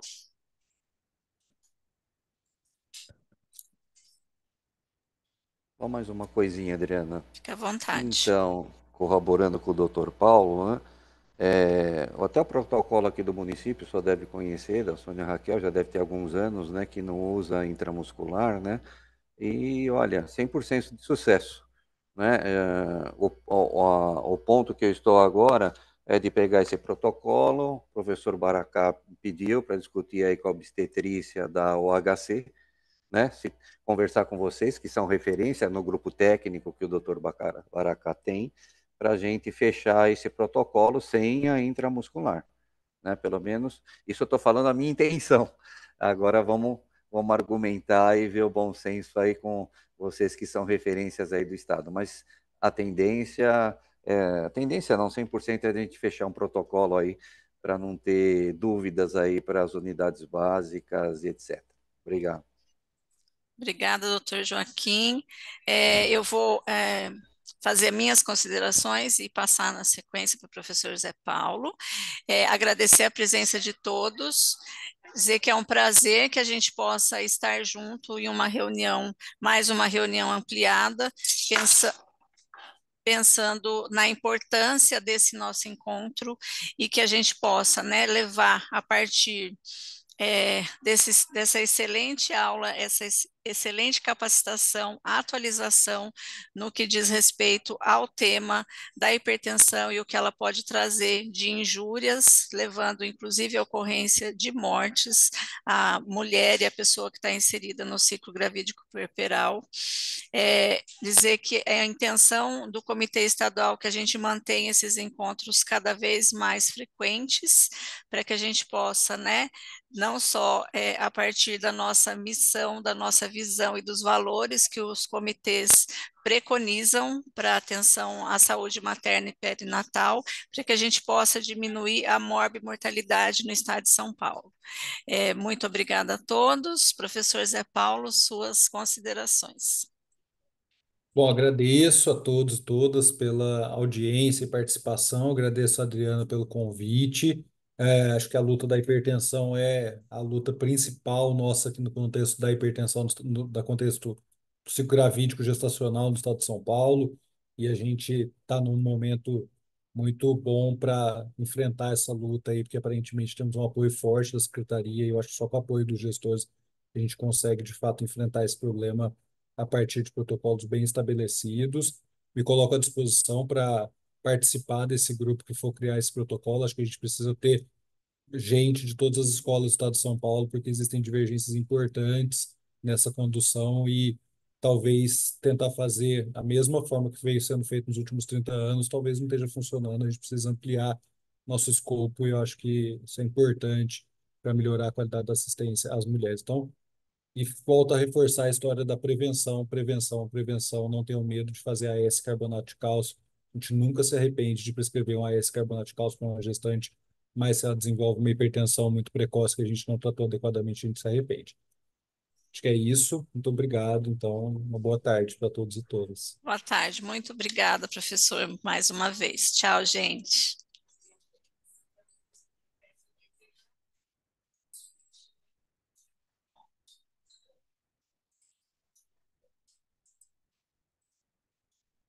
Um pouquinho.